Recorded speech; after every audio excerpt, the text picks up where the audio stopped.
မိဘနဲ့သာသမီဆိုတဲ့တရားတော်ဘာလဲလဲမိဘနဲ့သာသမီပြောကြည့်ပါဒီနေ့ညတော့ဇလန်းအစ်စ်ကောဟုတ်ရဲ့လားသိရောသိကြရဲ့လားမိဘနဲ့သာသမီမှတ်သားကြလေးကတော့လောကကြီးမှာမိဘရဲ့သာသမီရဲ့ကံရဲ့အချက်၃ချက်အချက်ဘယ်နှချက်မိဘနဲ့သာသမီရဲ့လို့ဖြစ်လာရင်တဲ့မြတ်စွာဘုရားကမိဘကလည်းသာသမီကိုချစ်တတ်ဖို့လိုတယ်တဲ့သာသမီကလည်းမိဘကိုပြန်ပြီးတော့ချစ်တတ်ဖို့လိုတယ်နောက်တနည်းအားဖြင့်ပြောမယ်ဆိုရင်မိဘနဲ့သာသမီအပြန်အလှန်အရိပ်ကောင်းလေးတွေပေးတတ်ဖို့လိုတယ်။ဘာလေးတွေလိုတယ်မိဘကလည်းသာသမီကိုရိပ်ကောင်းလေးတွေပေးသာသမီကလည်းလေမိဘတွေတပံအသက်တွေရွယ်တွေကြီးသွားတဲ့အခါမှာအရိပ်ကောင်းလေးတွေပြန်ပေးကြမယ်ဆိုရင်မကောင်းဘူးလားကောင်းတယ်ဒါကြောင့်မိဘနဲ့သာသမီဆိုတဲ့နေရာမှာတိအပြန်အလှန်ချစ်တတ်ဖို့နဲ့နေ့အပြန်အလှန်အရိပ်ကောင်းလေးတွေပေးတတ်ဖို့ဘိုးကတော့နှစ်ဖို့ပါပဲဘယ်နှဖို့လဲဒီလောကကြီးမှာမလိုဘူးလားလိုပါတယ်အဲ့တော့ဒီနေရာမှာလေမိဘနဲ့သာသမီဘသူကမွေးထားတာလေမိဘကမွေးထားတယ်အဲ့တော့အဲ့ဒီမိဘနှစ်ပါးကလည်းပဲတို့သားသမီးတွေကိုမွေးချင်တိုင်းကောမွေးလို့ရသလားမရဘူးဒါလေးလည်းမှတ်နော်မွေးချင်တိုင်းမွေးလို့မရပါဘူးတဲ့မိဘနဲ့သားသမီးရဲ့လို့ဖြစ်လာဖို့ရန်ကကံလိုသေးတယ်ဘာလိုသေးတယ်အတိတ်တုန်းကတဲ့ကုသိုလ်ပြုထားတဲ့အတိတ်တုန်းကယုံနာနှစ်ပါးနဲ့ကုသိုလ်ပြုထားတဲ့တရားတွေတဲ့ဒီမိဘဝမ်းနဲ့ပရိသန်တွေအကျိုးလာပေးပြီးတော့ပရိသန်တွေလာနေဖို့ရှေးဥစွာအရေးမကြီးဘူးလားကြည့်တယ်ဒါကြောင့်မလို့မရမှာကမိဘနှစ်ပါးကကြက်တလောက်မွေးခြင်းဘလို့ပဲမွေးခြင်းနေပါစေ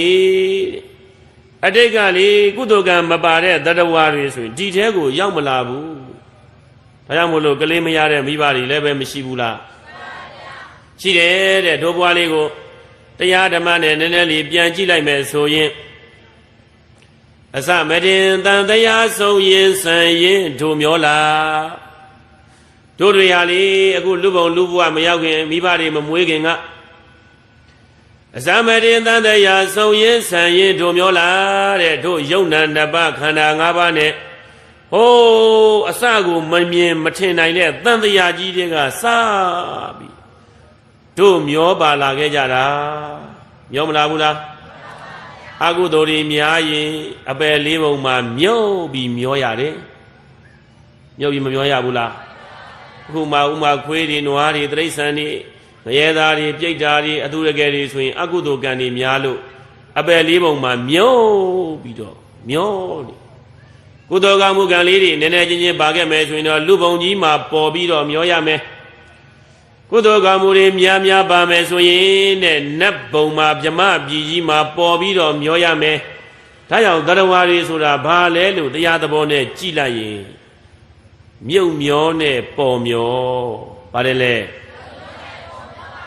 ခုဒုပရိသတ်တွေကဘာမျောနေတာလဲဘယ်နေရာမှာမျောနေတာလဲတရုတ်တန်းမှာမျောဒီဘုန်းကြီးကဘယ်မှာမျောနေတာဆလုံရွာမှာမျောနေတာမျောတာကျင်တော့အတူတူပဲဒေသလေးတာကွာနေတာဒါကြောင့်အစမဲတင်တန်တရားဆုံးရင်ဆန်းရင်တို့မျောလာတဲ့စုံလိုက်ဆန်လိုက်ပါပဲဘယ်ကရလာတရားဝါဘာတွေဖြစ်ခဲ့မသိပါတဲ့မျောတာမျောနေတာတို့ဘယ်ကလာခင်မှန်းလဲမသိဘူးဒီလူဘဝကြီးကိုအမေမမွေးခင်တုန်းကဘာတွေဖြစ်ခဲ့တယ်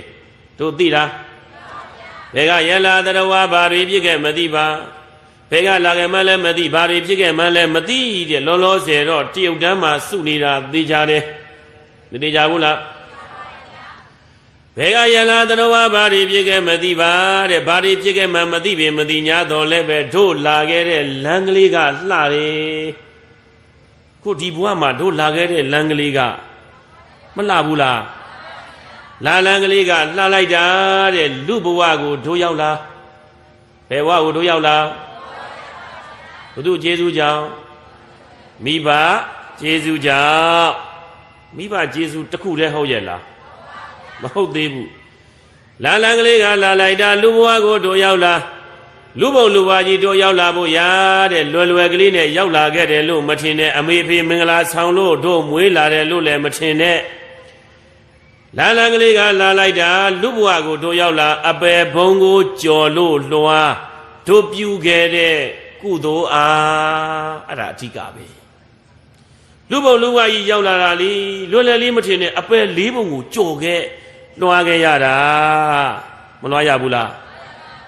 ခုလဲဇလန်းကျွန်းဆရာတော်တို့တရုတ်တန်းတရားပွဲလေးကိုရောက်အောင်လေလေးတန်းကုန်းတန်းရစ်တန်းလေးတန်းနဲ့ကြော်လွှားပြီးမှဒီညောင်နောက်ဆုံးညလေးတော့မရောက်လို့မရဘူးဟုတ်ရလားလွယ်လွယ်လေးရောက်လာမဟုတ်ကိုเจ้าတော်ဒီမှာရှိနေတယ်เจ้าမှာ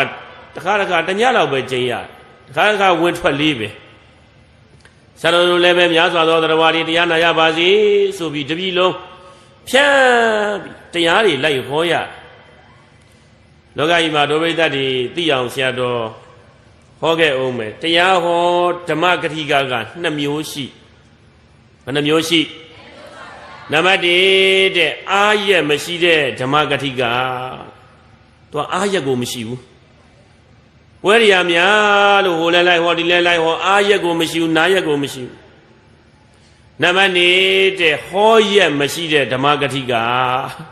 နံပါတ်2ကဘာလဲအဲ့ဒီဘုန်းကြီးများကြတော့ဟောရက်ကိုမရှိဘူးဟောရတဲ့ညကိုမရှိဘူးเจ้าမဒီတိုင်းပဲထားသူတို့ရဲ့ကုသိုလ်လေးတွေပညာလေးတွေကနဲခဲ့တော့ဘယ်သူမှမပင်တော့ဟောကိုမဟောရဘူးအဲ့တော့ဇလန်းတို့လည်းအရင်တုန်းကတော့အဲ့လိုပါပဲဟောရက်မရှိတဲ့ဓမ္မဂတိကလွန်ခဲ့တဲ့9နှစ်10နှစ်ကျော်ကဟောကြလိုက်တာ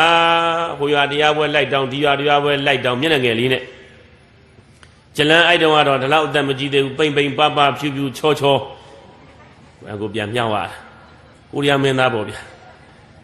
အခုတော့ဆလုံးရွာနေတာကြာတော့ဆလုံးသားတွေစားပြီးမဲသက်ပလဲနေပါပြီအဲ့တုန်းကတော့လေကို့မှာဟောရက်ကိုမရှိဘူးအားနေတာအာရရဆိုအဲ့တုန်းကအခုတော့အားချိန်မရှိတော့အာရင်စာလေးရေးရတယ်စာလေးကြည့်ရတယ်အဆင်ပြေအောင်လို့ပြောဆိုဆက်ဆံပြီးတဏှာကိုလေကြွပြီးတော့အဲ့လိုဟောရတယ်အခုတော့နားရက်မရှိတော့အားရမရှိတဲ့အခြေအနေမျိုးရောက်နေတော့ဆရာတော်တို့လည်းပဲကိုယ့်ရဒေတာဒီနေရာလေးဆိုတာဆရာတော်တို့ဆလုံရလူတော်ပြောလို့ရနေပြီတရုတ်တန်းမဟုတ်တော့ဘူးဒါဆလုံတန်းဖြစ်သွားပြီဆိုတော့တညလေးတော့ပါမရမယ်ပေးတာကတော့2ညပေးထတာပါပဲဒါမှမဟုတ်ဆရာတော်22ရက်နေ့တုန်းကခရီးတွေအရန်ဝေးပြီးပြန်မရောက်နိုင်တော့လို့တဝယ်မျိုးကဆရာတော်တပါးတငယ်ချင်းဆရာတော်ပေါ့လေပြင်းပြီးတော့ဆရာတော်အစာလေးထိုးရတာတမျိုးတော့မမြင်ကြပါနဲ့ပြိဿာဆရာတော်တို့မှလည်းပဲဂတိလေးပြက်မှာအကြောက်ဆုံးပါပဲဘာပြက်မှာမင်းမသစ္စာလူမာဂတိဆိုတာမရှိဘူးလားဒီနေ့25ရက်နေ့မှာလေဒီမှာတရုတ်တန်းမှာပေးထားပြီဆရာတော်က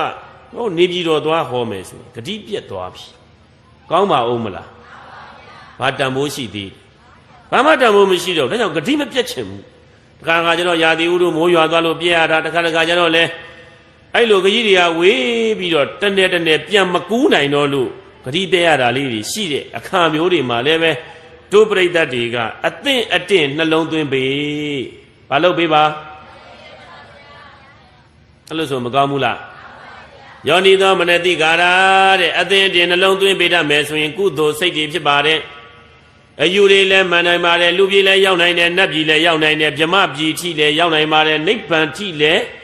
ရောက်နိုင်တယ်ကိုယ်သာသနာတော်ကတန်ဃာတွေကိုဆရာတော်ဖြစ်စေချင်တာကတော့ကြီးတာငယ်တာစသည်အပြင်နာမည်ရတာမရတာတွေရွေးမနေပဲနဲ့လေဩတန်ဃာတော်တွေဟောတယ်တရားတော်တွေပါလားလို့တန်ဃာကုံအာယုံပြုတ်ပြီးတော့နာစီခြင်းနဲ့အဲဒီလိုတန်ခါကုံအာယုံပြုပြီးတော့နာကြမှသာလင်းနဲ့မိမိတို့တရားနာရတာဒီပို့ပြီးတော့မြတ်ပါတယ်ပုဂ္ဂိုလ်မရွေးနဲ့ဘာမရွေးနဲ့ဇလန်းကျိုးဆရာတော်လိုပုဂ္ဂိုလ်ရွေးလိုက်ရင်ဇလန်းကျိုးဆရာတော်ကယဟန္တာကြီးဖြစ်ရင်တော့ကောင်းတာပေါ့ဇလန်းကျိုးဆရာတော်ဆိုတာလည်းပုရုဇဉ်နဲ့လောဘတွေဒေါသတွေမောဟတွေ ကိလေသာတွေကမကုန်သေးတဲ့အတွက်ကြောင့်တစ်ခါကျတော့လေအစွန်းလေးတွေထွက်ပြီးတော့မှားသွားတတ်တယ်မှားနိုင်တယ်ဟုတ်တယ်နော်ဒါကြောင့်မလို့ဆရာတော်တို့ကြီးလည်းမရွေးနဲ့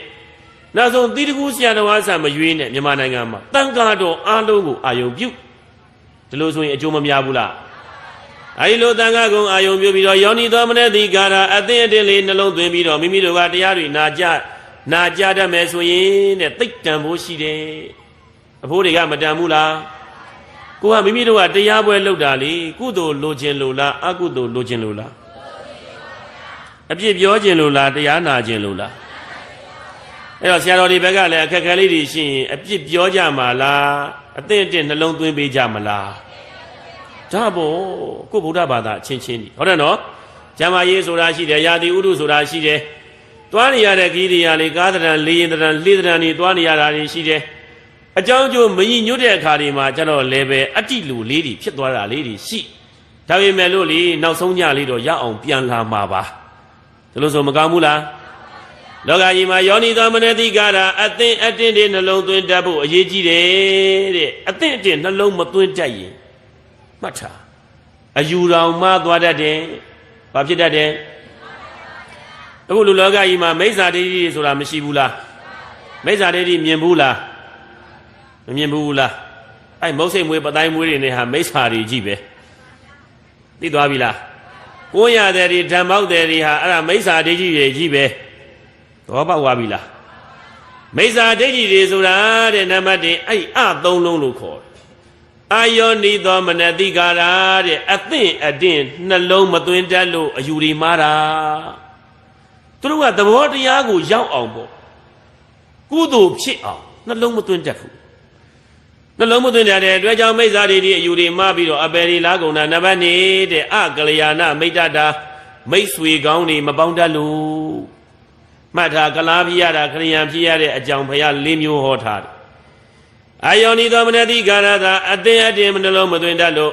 အကလျာဏမိတ်တတာတဲ့မိတ်ဆွေကောင်းတွေရှာပြီးတော့မပေါင်းတတ်ဘူးတရားပေးမဲ့မိတ်ဆွေတွေကုသိုလ်ပေးမဲ့မိတ်ဆွေတွေကြတော့သူတို့ကယန္တုထင်တယ်ဗုဒ္ဓဘာသာကိုယန္တုထင်တယ်ဘုရားကလွယ်လွယ်ကလေးပါဇက်ကလေးနဲ့မင်းတို့ဘုရားသခင်ကကဲမှာမင်းတို့ကောင်းတာလို့မကောင်းတာလို့မင်းတို့ဘုရားသခင်ကကောင်းချီးပေးမှာအဲ့ကလားတဲ့တာဝင်လိုက်ခရိယာတဲ့တာဝင်လိုက်လို့လွယ်လွယ်ကလေးတုံးပြီးတော့ပြောတဲ့လူတွေစကားကြတော့အော်ဟုတ်လားကဲမှာလားဟဲ့ငါတို့မကောင်းတာလို့လဲငါတို့အပြစ်မရှိဘူးလားမရှိဘူးကလားတဲ့တာဝင်လိုက်ခရိယာတဲ့တာဝင်လိုက်ကဲမှာဆိုတော့လူကလေကိုလှုပ်တာကြတော့မကောင်းတာကြတော့လှုပ်ချင်တယ်ခံရမှာကြတော့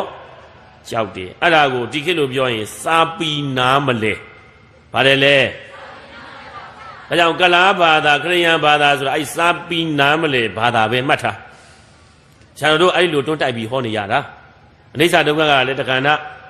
မိစ္ဆာဒိဋ္ဌိလည်းမြန်မာပြည်မှာလွှမ်းမိုးနေလို့တွန်းတိုက်နေရတာကတက္ကဏတိရောသိကြရဲ့လားတရုတ်တန်းတို့သိကြ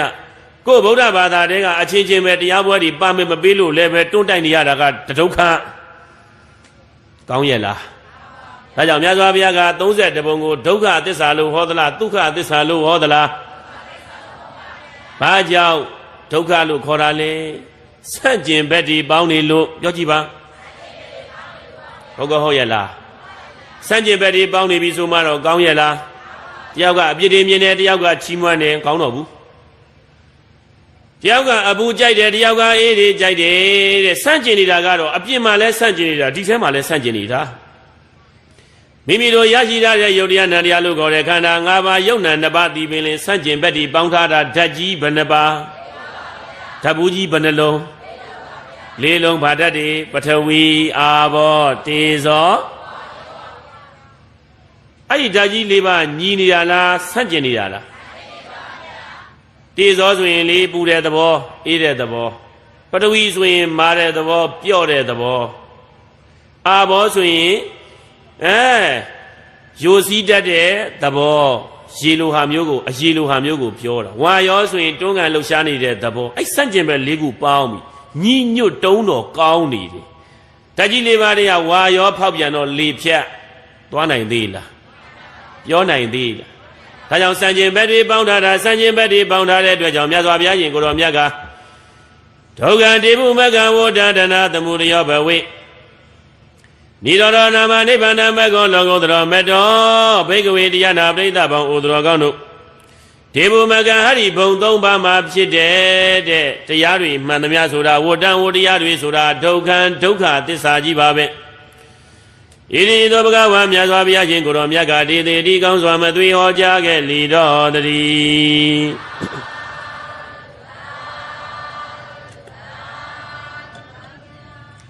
စံကျင်ဘက်တွေကတော့32ပုံမှာဘာဖြစ်နေမှာရှိနေမှာပဲဘယ်ဘုရားတွေပွင့်ပွင့်ဘယ်ခေတ်တွေဘယ်ကံတွေဘယ်ကဘာတွေပဲရောက်ရောက်စံကျင်ဘက်တွေကပေါင်းထားတဲ့အတွက်ကြောင့်32ပုံဆိုတာဒုက္ခပဲတဲ့မကောင်းပါဘူးကောင်းရဲ့လားအခုလည်းပဲဆရာတော်တို့တရားဟောတယ်ညတိုင်းဟောတယ်ချီးမွမ်းလည်းခံရတယ်ကဲ့ရဲ့လည်းခံရတယ်အဆဲတော်မခံရသေးဘူးဂေါရမဘုရားဆိုအဆဲတော်ခံရတယ်ဘုရားအဆဲမခံရဘူးလားသွန်းအငတ်တော်ခံရဒါမဲ့ဟောခဲ့တာပါပြီမဟုတ်ဘူးလားအခုလည်းပဲတို့တရားနာပရိသတ်တွေတရားပွဲလာပြီးတော့လေဘုန်းကြီးရွေးပြီးတော့နှလုံးမသွင်းတတ်လို့အပြစ်တွေဖြစ်မှာဆိုလို့တသက်စာဟောခဲ့မှာတနေ့တည်းမဟုတ်ဘူးနော်တသက်စာဘယ်တော့မှမရွေးနဲ့ကျလန်းကျိုးဆရာတော်တရားဟောရင်းနဲ့နှလုံးသွင်းတတ်သွားပြီဥမာပေါ်တော်ထဲမှာခကြီးသွားကြွဆိုပါစို့ကို့မှာဓမင်းတုပ်လေးပါတယ်ဓမင်းရိုက်လေးပါတယ်ကိုကဒါနပါရမီဖြည့်ခြင်းနဲ့ကုသိုလ်လိုခြင်းကဲတော်ထဲမှာတွေ့တယ်ကိုယ်လေးပဲတွေ့သီလရှင်ပဲတွေ့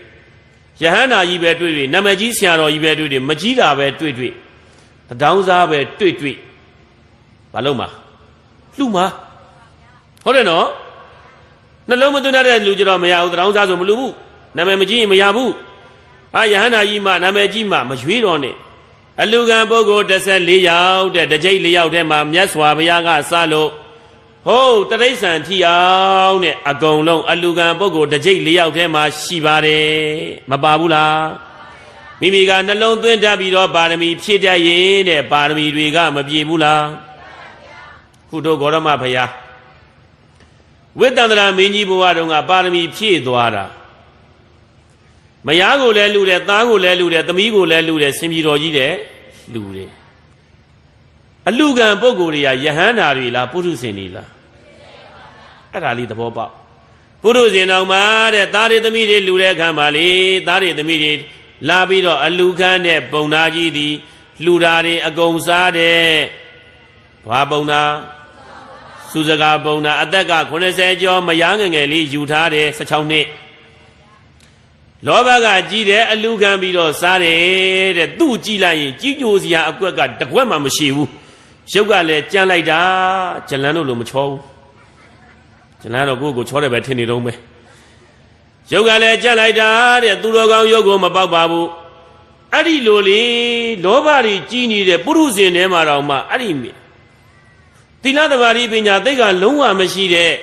စုစကားဆိုတဲ့ပုံနာကြီးကိုသားတွေသမီးတော်တွေလှူပြီးတော့စုံကြီး၅ပါးစွန့်ပြီးတော့ပါရမီတွေဖြည့်ပြီးတော့မှပါရမီတွေပြည့်ခဲ့ရတဲ့ဒုဖယား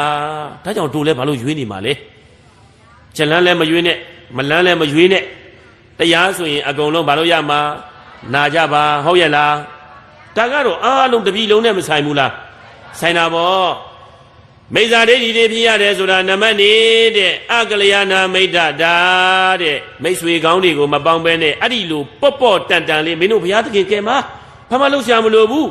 မင်းတို့မကောင်းတာလုပ်လဲလေသူ့ဘာသာထဲဝင်ထားလို့လေဘုရားသခင်ကကောင်းကြီးပေးမှာဆိုတော့အဟုတ်မှတ်ပြီးတုံပြီးတော့နောက်ကလိုက်သွားလို့တဲ့အယူမှားတာ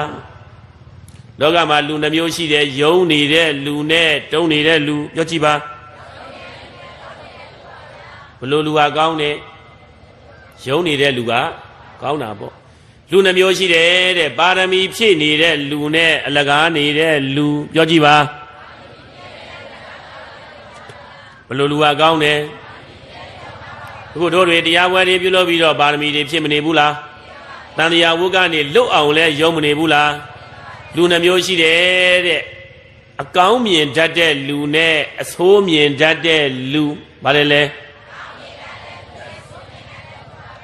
ဘလို့လူကများတယ်အဆိုးမြင်တတ်တဲ့လူကများတယ်အကောင်းမြင်တတ်တဲ့လူတွေကနည်းနည်းလေးပဲရှိတယ်တဲ့အကောင်းမြင်တတ်အောင်သာကြိုးစားအဆိုးမြင်တတ်မယ်ဆိုရင်ဂျလန်းကျိုးဆရာတော်ကြည့်လိုက်ဆိုးတွေကြည့်ညိုစီနေတာအကွက်တစ်ခွက်မှမရှိဘူးဆိုးတဲ့ဘက်ကကြည့်မယ်ဆိုရင်လေနေတာကဘလို့သွားတာဘလို့ပြောတာဘလို့စားတာဘလို့ ကောင်းတဲ့ဘက်ကမြင်မယ်ဆိုရင်လည်းအမလီကောင်းပါကောင်းအမလီသူမလို့ဂျလန်းကျွန်းစလုံးရွာမှာလေမက်သက်ပလဲတွေနဲ့သွားနေတာဟုတ်တယ်မလားသူမလို့လေတရားဟောနေတာတို့တင်တာကြီးတိုင်းအစွန်ဆုံးရွာလေးမှာသွားပြီးတော့သူလည်းအလန်းလုံးချင်မှာပေါ့အကောင်းတဲ့ဘက်ကမြင်တတ်မယ်ဆိုရင်လေကောင်းတာတွေတန်းစီထွက်လာမကောင်းတဲ့ဘက်ကမြင်မယ်ဆိုရင်လည်းမကောင်းတာတွေကြီးတန်းစီထွက်လာမယ်ကောင်းတာတွေမြင်တော့စိတ်ချမ်းသာတယ်မကောင်းတာတွေမြင်တော့စိတ်မချမ်းသာဘူးကုသိုလ်မရဘူးရှင်းမနေဘူးလားဒါကြောင့်အကောင်းများများမြင်နိုင်အောင်ကြိုးစားဖို့လည်းမလိုဘူးလားလိုတယ်အခုမိစ္ဆာဒိဋ္ဌိတွေဆိုတာကယုံမနေပဲနဲ့တုံးနေတာတဲ့ဘုရားသခင်ကဲမှာပဲဆိုဘာမှပါရမီတွေမဖြည့်ပဲနဲ့တုံးနေတုံးမနေဘူးလား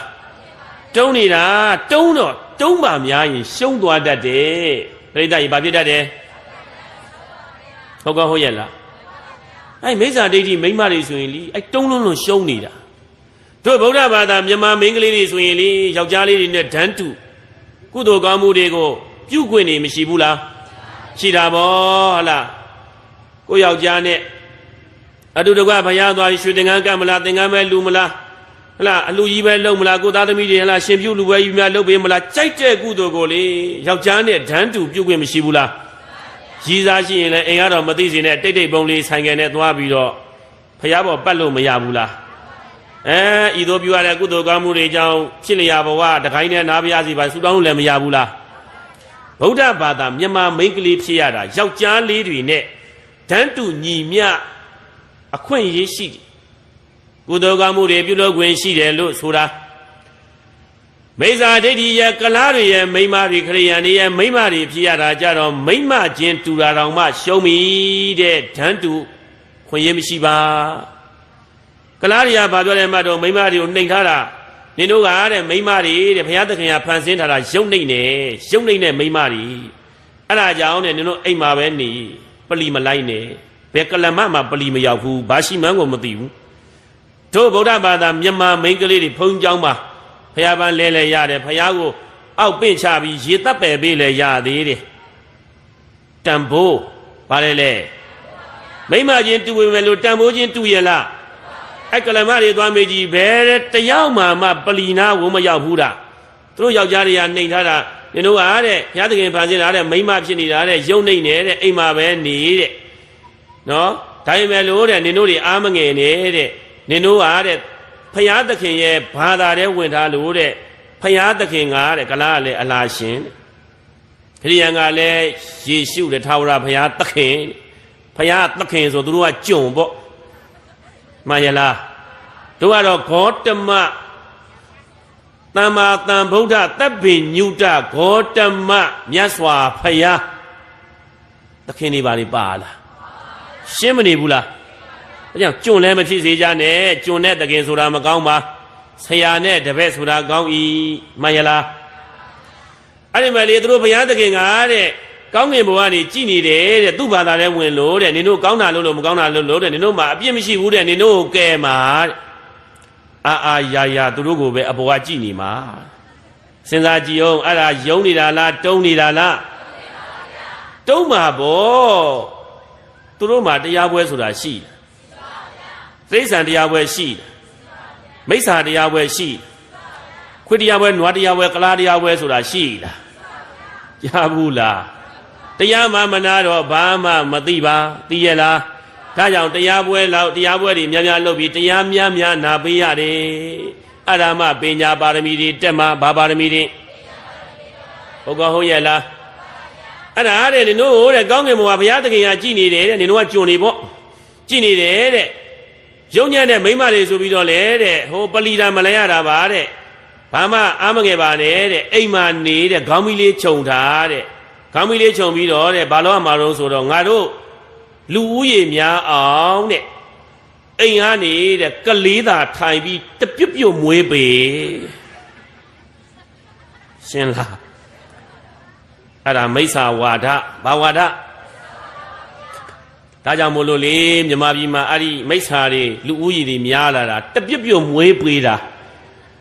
အိမ်ကနေလေခေါင်းမီးလေးခြုံလိုက်မွေးလိုက်ဟိုးရခိုင်ပြည်နယ်မှာလေ immigration လဝကတကောင်စင်းသွားကောက်တာနော် အသက်35နှစ်ရှိတယ်တဲ့လင်မယား2ယောက်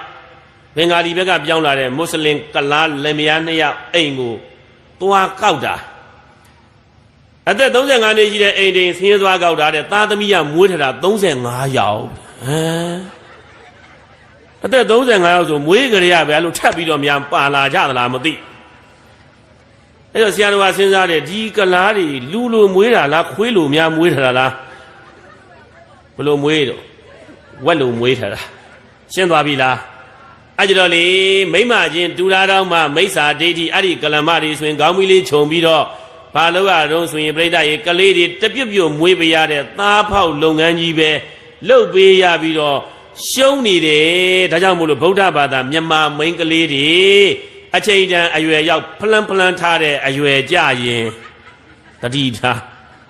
ဘယ်အရွယ်ရောက်ရင်ဖလန်းကထဗုဒ္ဓဘာသာချင်းထဟိုမုတ်စိတ်ကောင်လေးနဲ့သွားမထနဲ့ဟိုကမယငယ်လှုပ်ခိုင်းမှာဘာလှုပ်ခိုင်းမှာ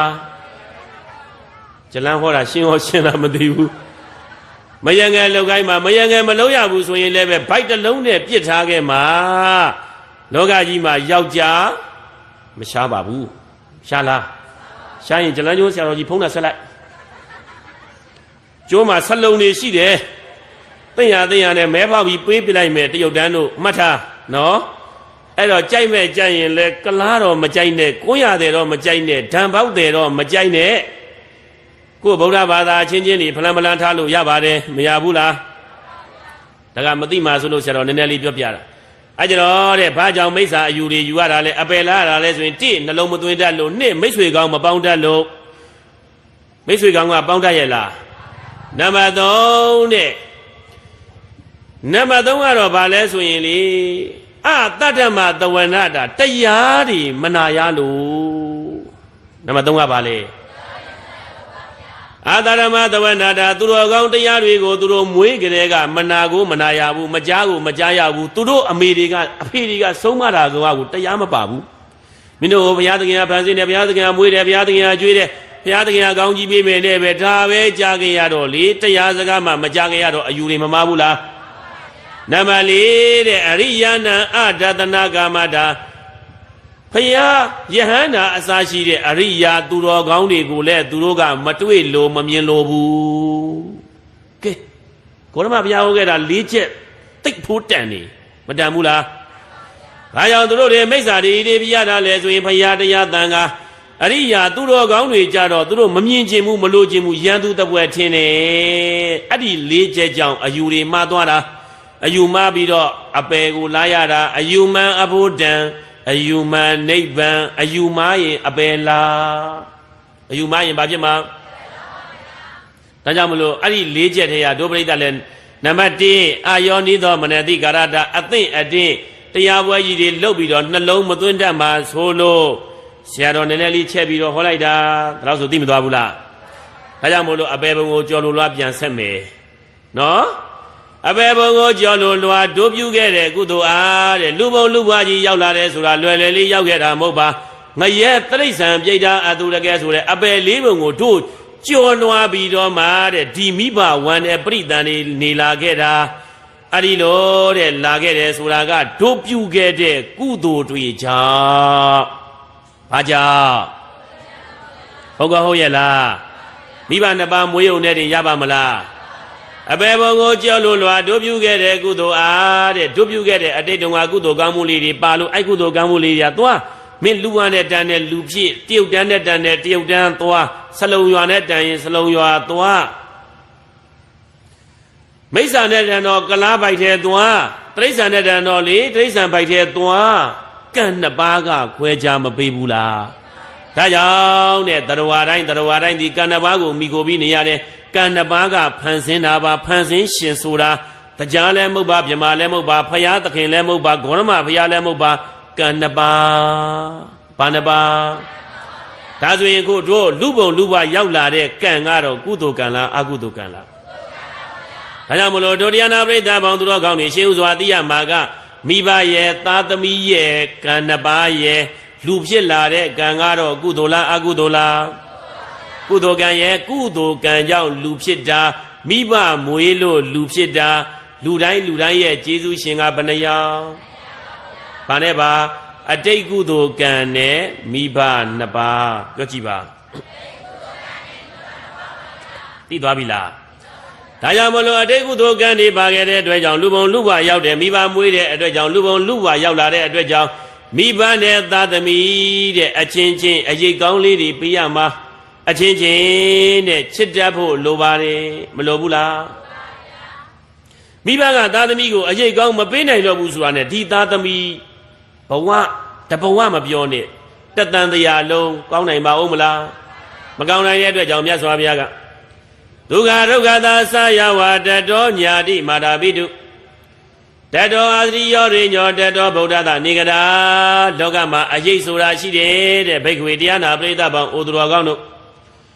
လောကေဟဒီလူလောကကြီးမှာဒုက္ခသာတစ်ပင်ရဲ့ဆာယဝအရေးတိသာလင်းနဲ့ဒုက္ခအေးမြပါ၏တစ်ပင်ရိတ်ဆိုတာမအေးမြဘူးလားတစ်ပင်ရိတ်တွေဘလောက်ပဲအေးမြတဲ့တတောထိုတစ်ပင်ရိတ်အေးမြတီချက်ညာတိမာတာပိတုတဲ့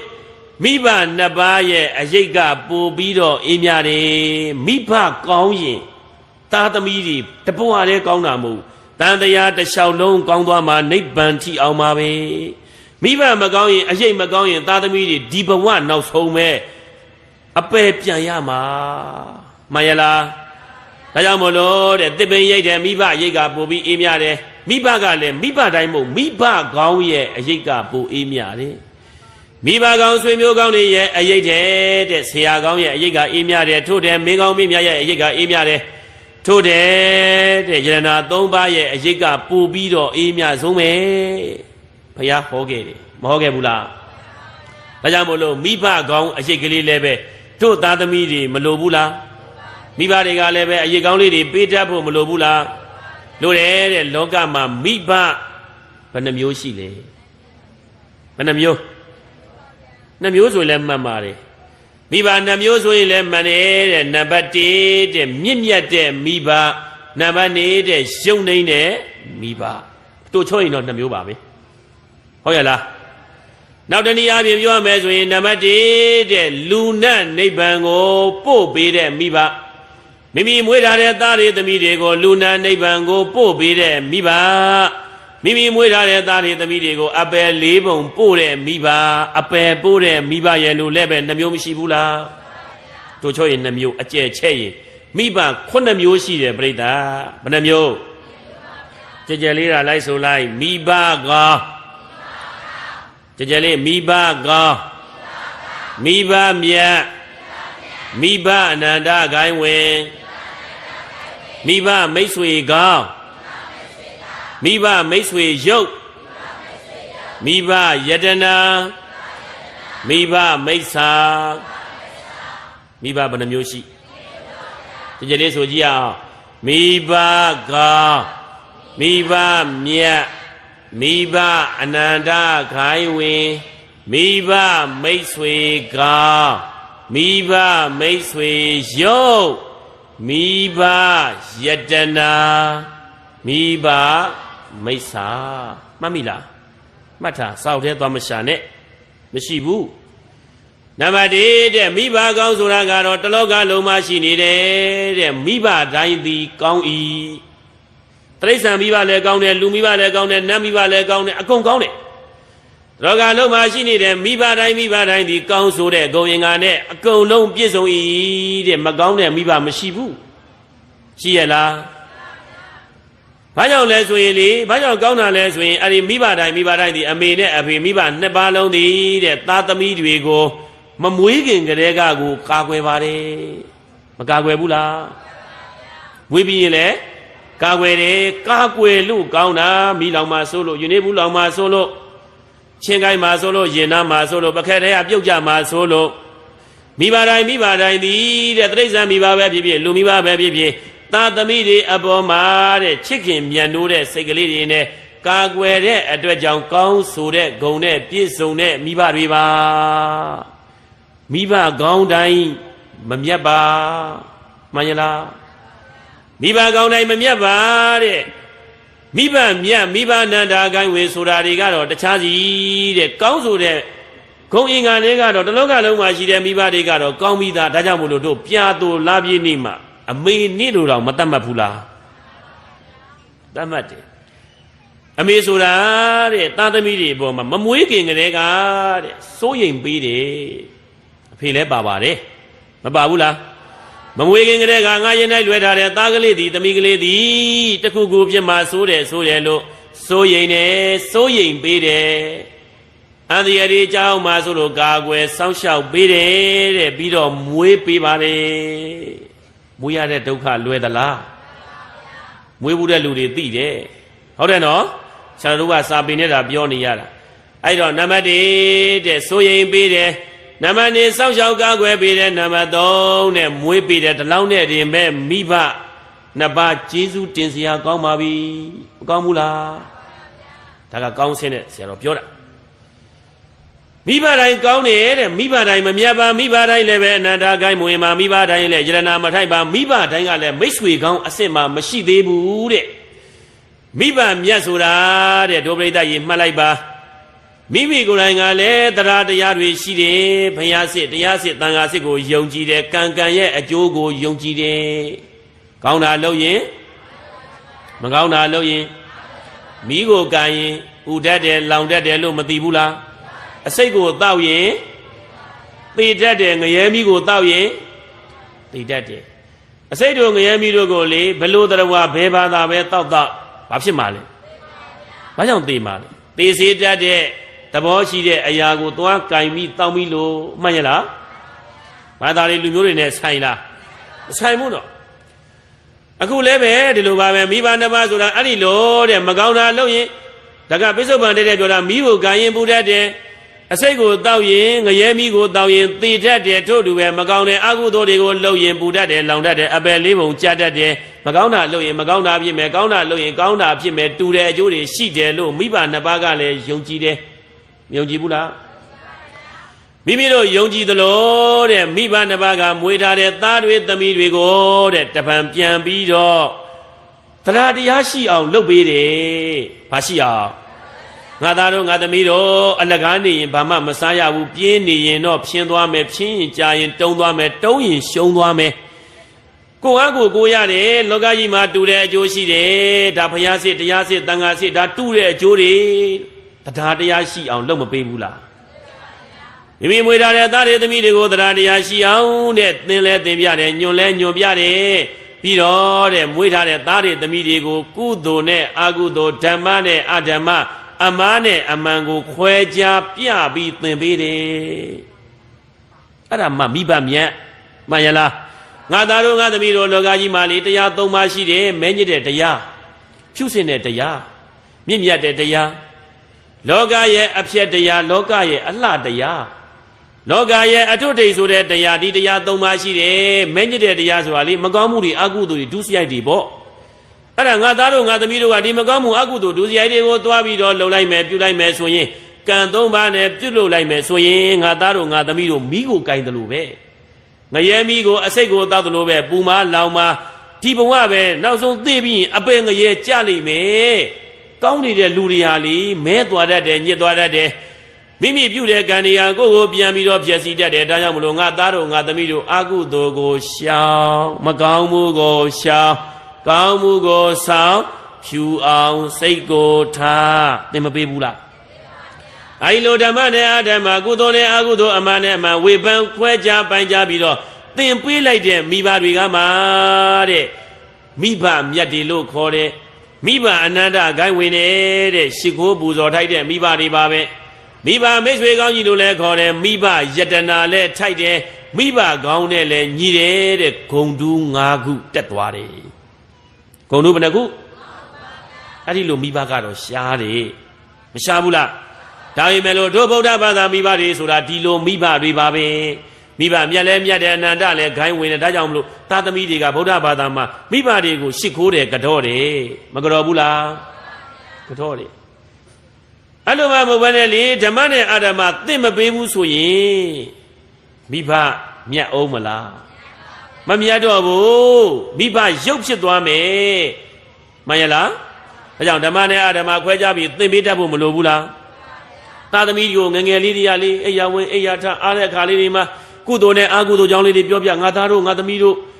ကုသိုလ်ဆိုတာလေရေနဲ့တူတယ်အေးမြတယ်အာကုသိုလ်ဆိုတာမီးနဲ့တူတယ်ပူလောင်တတ်တယ်အစိမ့်နဲ့တူတယ်သေစေတတ်တယ်ဒါကြောင့်ငါသားတို့ငါသမီးတို့အာကုသိုလ်တွေမလုံးနဲ့ရှောင်ညာလို့သင်ပြီးရင်ကလေးတွေကအာကုသိုလ်ကိုငငယ်လေးတွေကကြောက်မှာမကောင်းမှုကိုကြောက်ပြီးတော့ကလေးတွေကမလုံးဖြစ်တော့ဘူးရှောင်ကျင်လိုက်မယ်ကုသိုလ်တွေလုံးဖြစ်လိုက်မယ်ဩအဲ့ဒါလူနဲ့နိဗ္ဗာန်ကိုပို့နေတဲ့မိဘတွေပေါ့မှန်ရလားတကယ်တမ်းသာမိဘတွေကသွန်သင်ပြစမ်းမှာသာသမီဆိုတာမိဘစကားကိုအဟုတ်ကြီးမှတ်တတ်တယ်နားယောင်တတ်တယ်အမှန်တကယ်လို့ပဲထင်တတ်တယ်ဒါကြောင့်ပုဗ္ဗစရိယမိနေဖာဆိုမထားဘူးလားမိဘတွေရဲ့ဂုဏ်၄ခုရှိဂုဏ်ဘယ်နှခု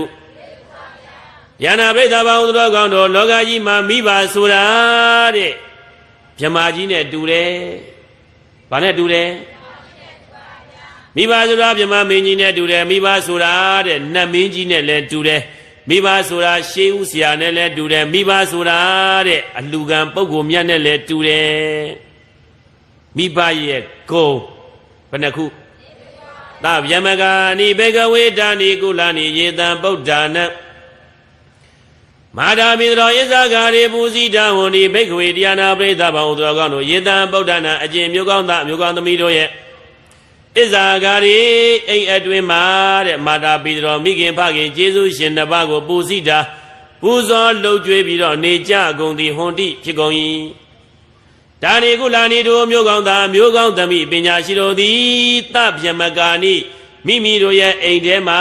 တဲ့အိမ်ဥကံမှာဗြဟ္မာမင်းကြီးကိုပင့်ပြီးတော့ဗြဟ္မာမင်းကြီးနဲ့အတူတကွနေရကုန်သည်ဟွန်တိဖြစ်ကုန်၏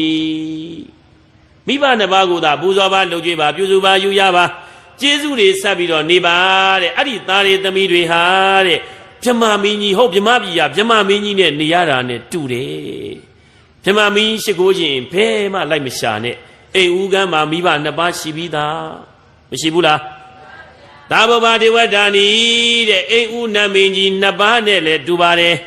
မိဘတွေသာပြုစုလှုပ်ကြွေးပြီးပူဇော်ပြီးနေလိုက်စမ်းပါတဲ့အဲ့ဒါအိမ်ဦးနတ်ကြီးကိုကြီးကျော်တွေပါလှုပ်ရှားမလို့မှတ်နယ်လေးလှုပ်ရှားမလို့ဘူး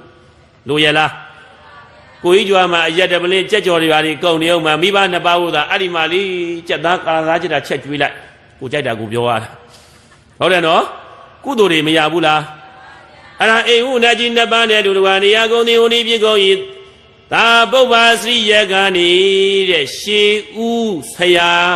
မိဘနှစ်ပါးနဲ့အတူတကွာနေရကုန်သည်ဟိုဒီဖြစ်ကုန်၏မိဘနှစ်ပါးဆိုတာရှေးဦးဆရာပါပဲမိဘတွေသွန့်တဲ့အတိုင်းသားသမီးတွေကအဟုတ်ထင်တာမှားရင်လည်းမှားသွားပြန်ရောမှန်ရင်လည်းမှန်သွားပြန်ရောဒါကြောင့်မို့လို့မြတ်စွာဘုရားကလေအနန္တောအနန္တကိုဘယ်နှပါဟောယတနာမြတ်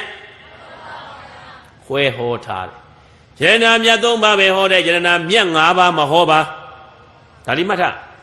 ဘာကြောင့်ယတနာမြတ်၃ပါးဟောတာလဲဆိုရင်တဲ့တကယ်ဖို့တန်တဲ့ယတနာကတည်းနှစ်သက်ဘွယ်မြတ်နိုးဘွယ်ကလေဖျားစိရတရားစိတန်ခါစိမိဘနဲ့ဆရာမပါဘူး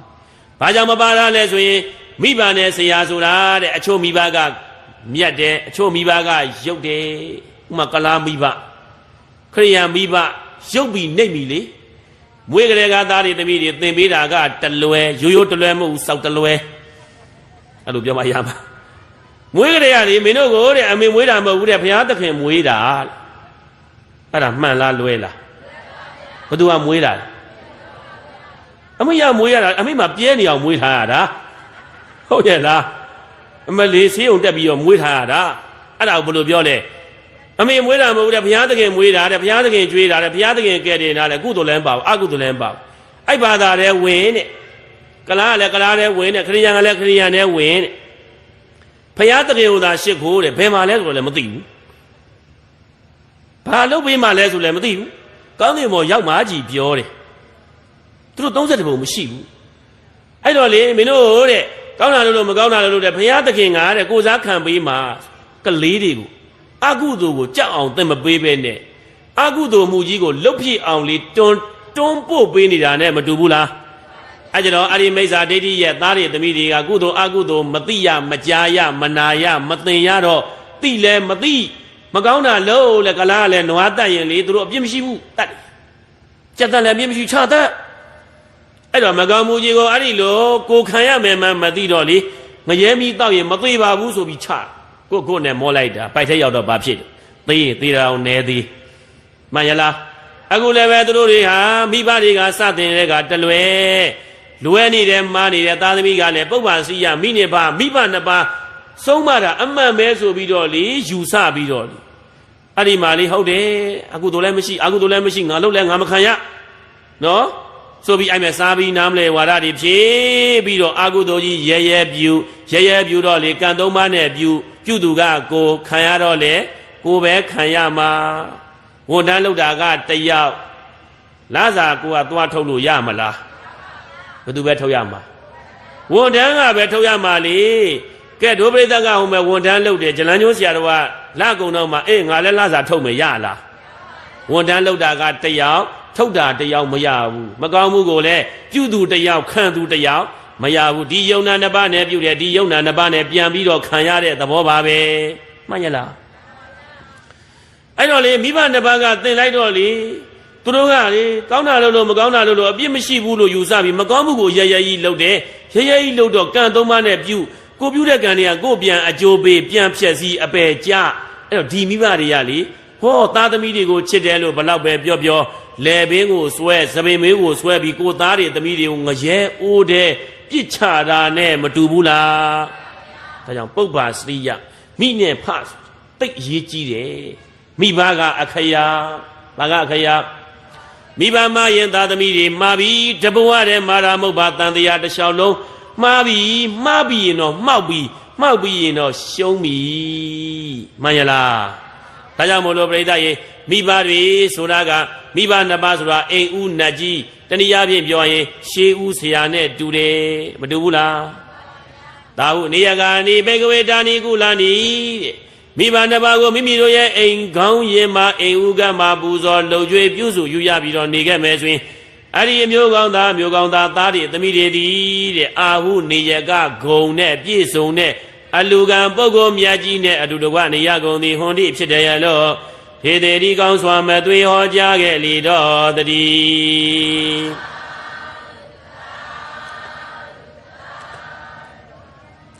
အဲ့တော့မိဘရဲ့ဂုံဟာလေပြိတ္တကြီး၄ခုလားမရှိဘူးလား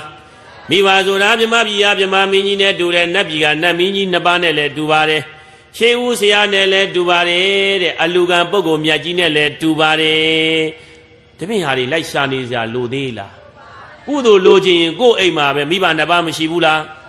ဘာလို့ဂျလန်းဆရာတော်လောက်ရှာနေမှာလဲဟုတ်ရလား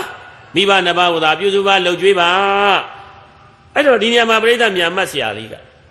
မိဘမြတ်တွေဆိုတာတဲ့သာသမီတွေကိုဓမ္မနဲ့အာဓမ္မခွဲခြားသင်ပေးပြီးတော့မကောင်းမှုရှောင်ကောင်းမှုတွေဆောင်ခိုင်းပြီးတော့လူပြည်နတ်ပြည်မြမပြည်နောက်ဆုံးနိဗ္ဗာန်ထိအောင်ပို့ပေးတယ်မိဘရုပ်တွေကြတော့လေသူကမိဘတွေကိုချစ်တယ်လို့သားသမီးတွေကိုချစ်တယ်လို့သာပြောတာသားသမီးတွေကိုသူတို့စောင့်ရှောက်တဲ့အခါမှာအများကြီးမစောင့်ရှောက်နိုင်ဘူးစောင့်ရှောက်နိုင်ရဲ့လား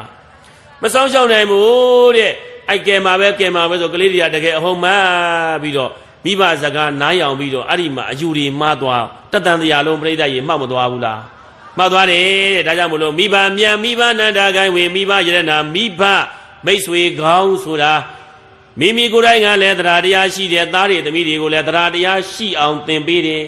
မိမိကိုယ်တိုင်ကလည်းအကုသိုလ်တွေကိုရှောင်တယ်သားသမီးတွေကိုလည်းရှောင်ခိုင်းတယ်မိမိကိုယ်တိုင်ကလည်းကုသိုလ်တွေပြုတယ်သားသမီးတွေကိုလည်းဒါနသီလဘာဝနာတရားနာတတ်အောင်ကုသိုလ်အမှုတွေမှာလုပ်ခိုင်းတယ်ဒီလိုမိဘတွေကမှသားသမီးတွေရဲ့အာကိုရာအားထားရာမိဘကောင်းကြီးပါမိဘမြတ်ကြီးပါမိဘနန္ဒာခိုင်းဝင်ပါမိဘမိတ်ဆွေကောင်းကြီးပါမိဘယရနာထိုက်တယ်ရဲ့လို့ဒါဒဗံကောင်းစွာမဲ့သွေးမတ်ထိုက်ပါပြီတော့တည်း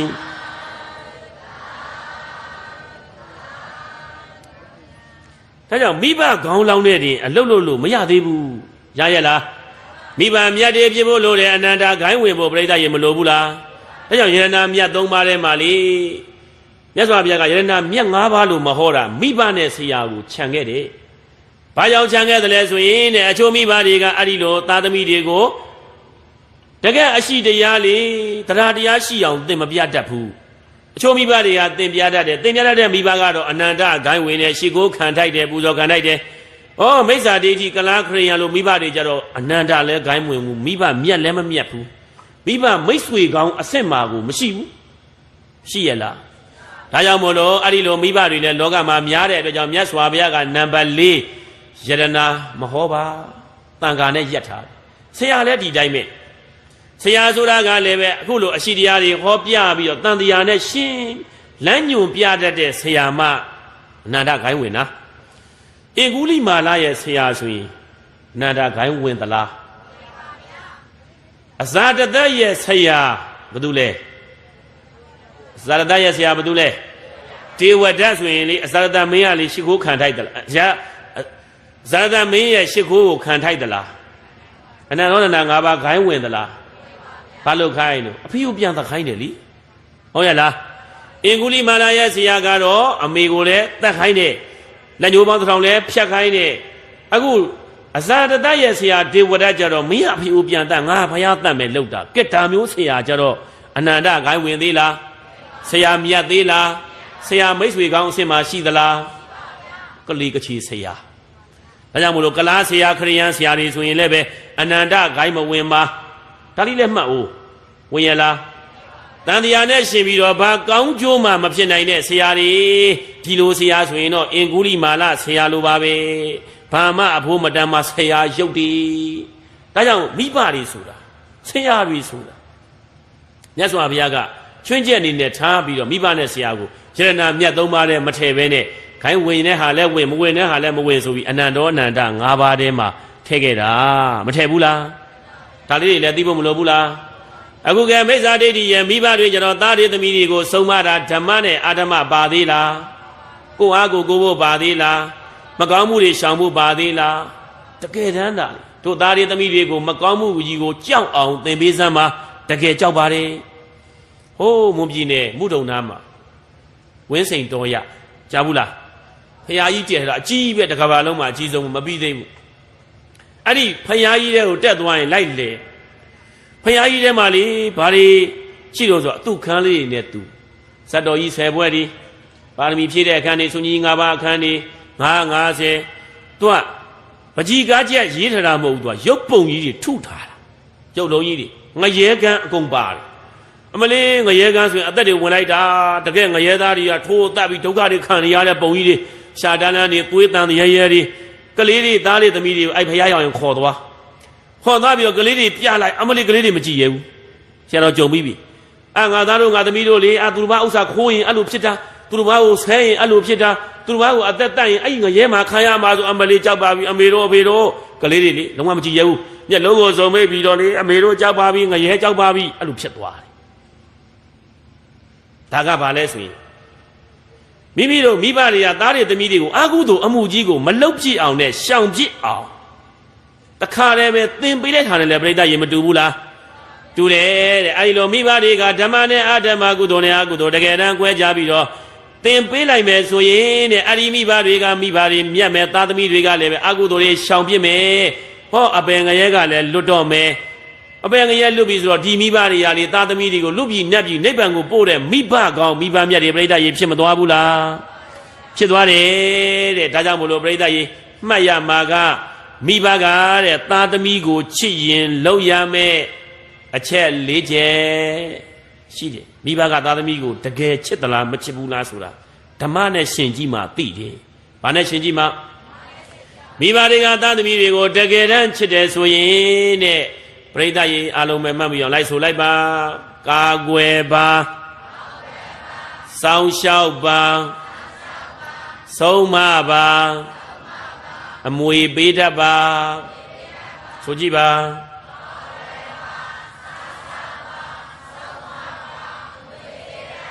မမရလားဗါတယ်လေကာကွယ်ပါစောင်းလျှောက်ပါဆုံးမပါ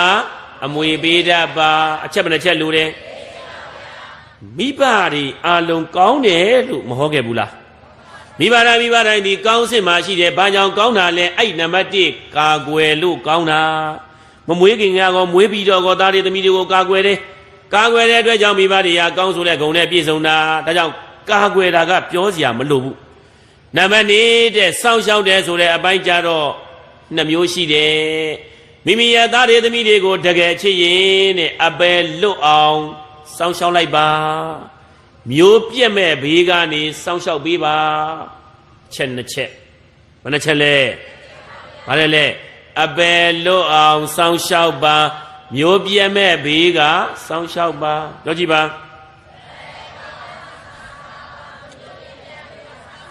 စောင့်ရှောက်တယ်ဆိုလို့လွယ်လွယ်လေးမှမထင်လေနဲ့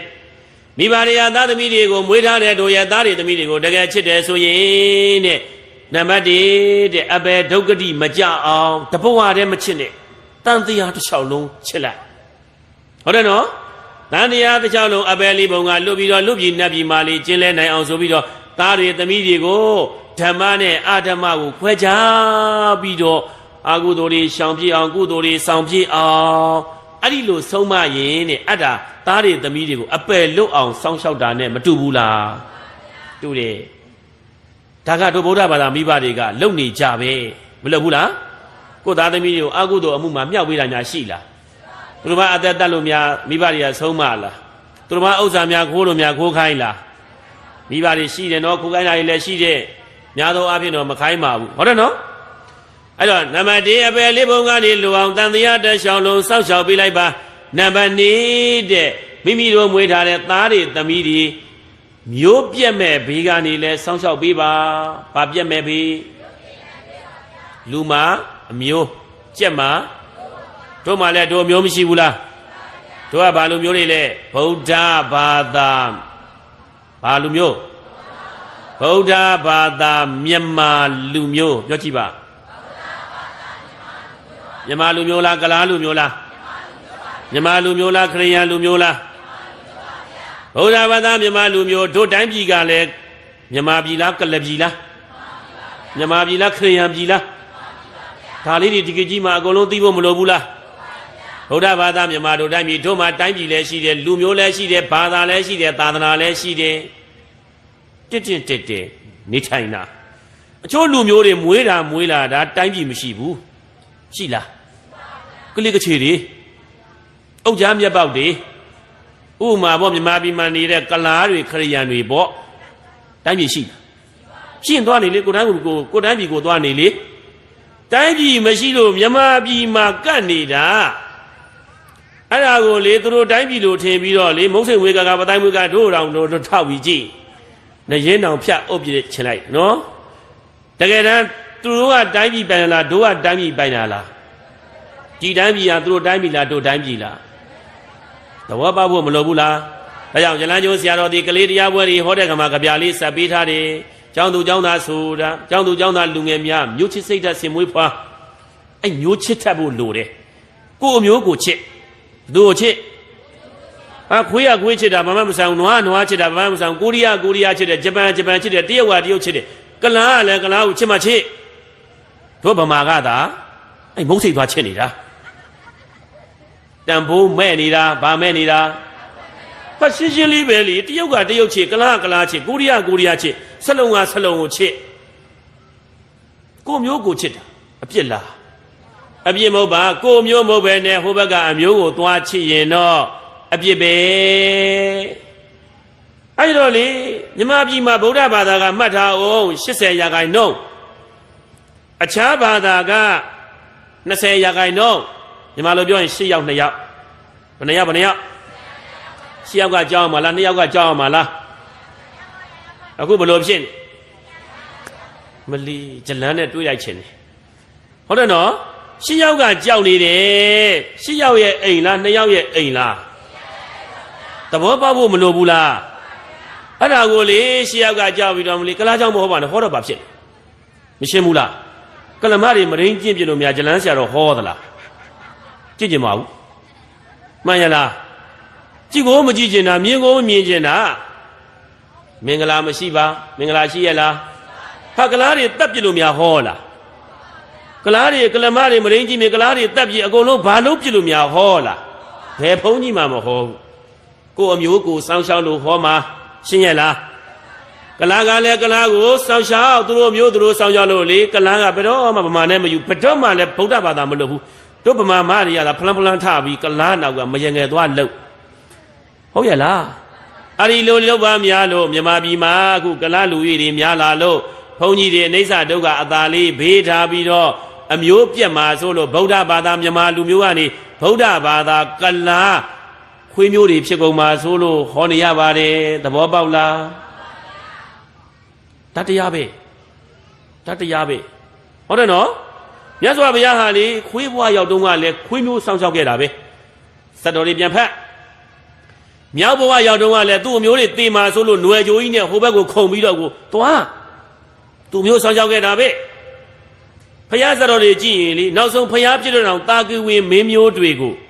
ဝိတရုပမင်းကြီးကတတ်မှာဆိုလို့ဆိုပြီး၃ချိန်တိုင်နေဘူးကျဲတဲ့တစ်ပင်အရေးမရှိတဲ့အပင်အောက်သွားထိုင်ပြီးတော့ဆွေမျိုးရိတ်ကအေးချမ်းပါတယ်လို့စောင့်ရှောက်ခဲ့တာပဲတို့လည်းပဲအခုဗုဒ္ဓဘာသာမြန်မာလူမျိုးတွေတို့သင်္ကန်းဝတ်နေတဲ့ဇလန်းတို့လည်းသင်္ကန်းဝတ်လို့တရားဟောတာနော်သင်္ကန်းဝတ်လို့တရားဟောတယ်လူတစ်ယောက်လူတစ်ယောက်ချင်းမတူတန်ဖိုးချင်းမတူလူတစ်ယောက်ချင်းတူတယ်တန်ဖိုးချင်းမတူဇလန်းကျိုးဆရာတော်ကဘုရားသာသနာကနေတန်ဃာတစ်ပါးပြည်ပြီးသင်္ကန်းဝတ်လို့သာအခုလိုများစွာသောလူတွေကိုညတိုင်းဗုဒ္ဓတရားတွေဟောပေးတာညာစွာသောလူတွေကုသိုလ်တွေဖြစ်ရတယ်တရားတွေနာရတယ်ဆလုံရွာနေတော်လဲပဲဇလန်းတို့အဖိုးတွေတန်နေတယ်အမျိုးတွေမှန်နေတယ်အဲ့ဇလန်းဆိုတဲ့ကိုတော်ဟာလေကလားဖြစ်ရင်ဒီချိန်ပလီတက်နေမှာအကုန်လုံးကလားကောင်းကောင်းကြီးဟောနေမှာဒါကြောင့်မို့လို့နော်လူတယောက်တန်ဖိုးချင်းတူရဲ့လားမတူပါဘူးဒါကြောင့်မို့လို့တို့တိုင်းမှာလေဆလုံရွာဆရာတို့ပေါ်လာတယ်ဆိုတာများစွာသောလူတွေကုသိုလ်တွေဖြစ်တယ်အဲ့ဒါကိုအချို့ကသဘောမပေါက်ကိုယ်အချင်းချင်းပဲပြန်ခွင့်ရင်ခွင့်နေတဲ့လူတွေကရှိဘုန်းကြီးတွေကလည်းရှိကြောက်စရာမကောင်းဘူးလားဒီအချိန်ကြီးကကိုယ်အချင်းချင်းရံဖြစ်ရမှာလားသူတစ်ပါးရံကိုကာကွယ်ရမှာလားအဲ့ဒါအခုဘာလုပ်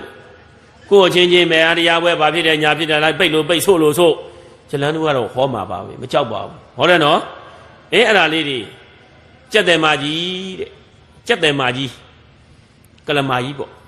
ကြက်တယ်မာကြီးကကြက်တွေဝယ်ပြီးတော့ချင်းတောင်ကြီးထဲမှာစုထားတယ်တောင်ကြီးအကြီး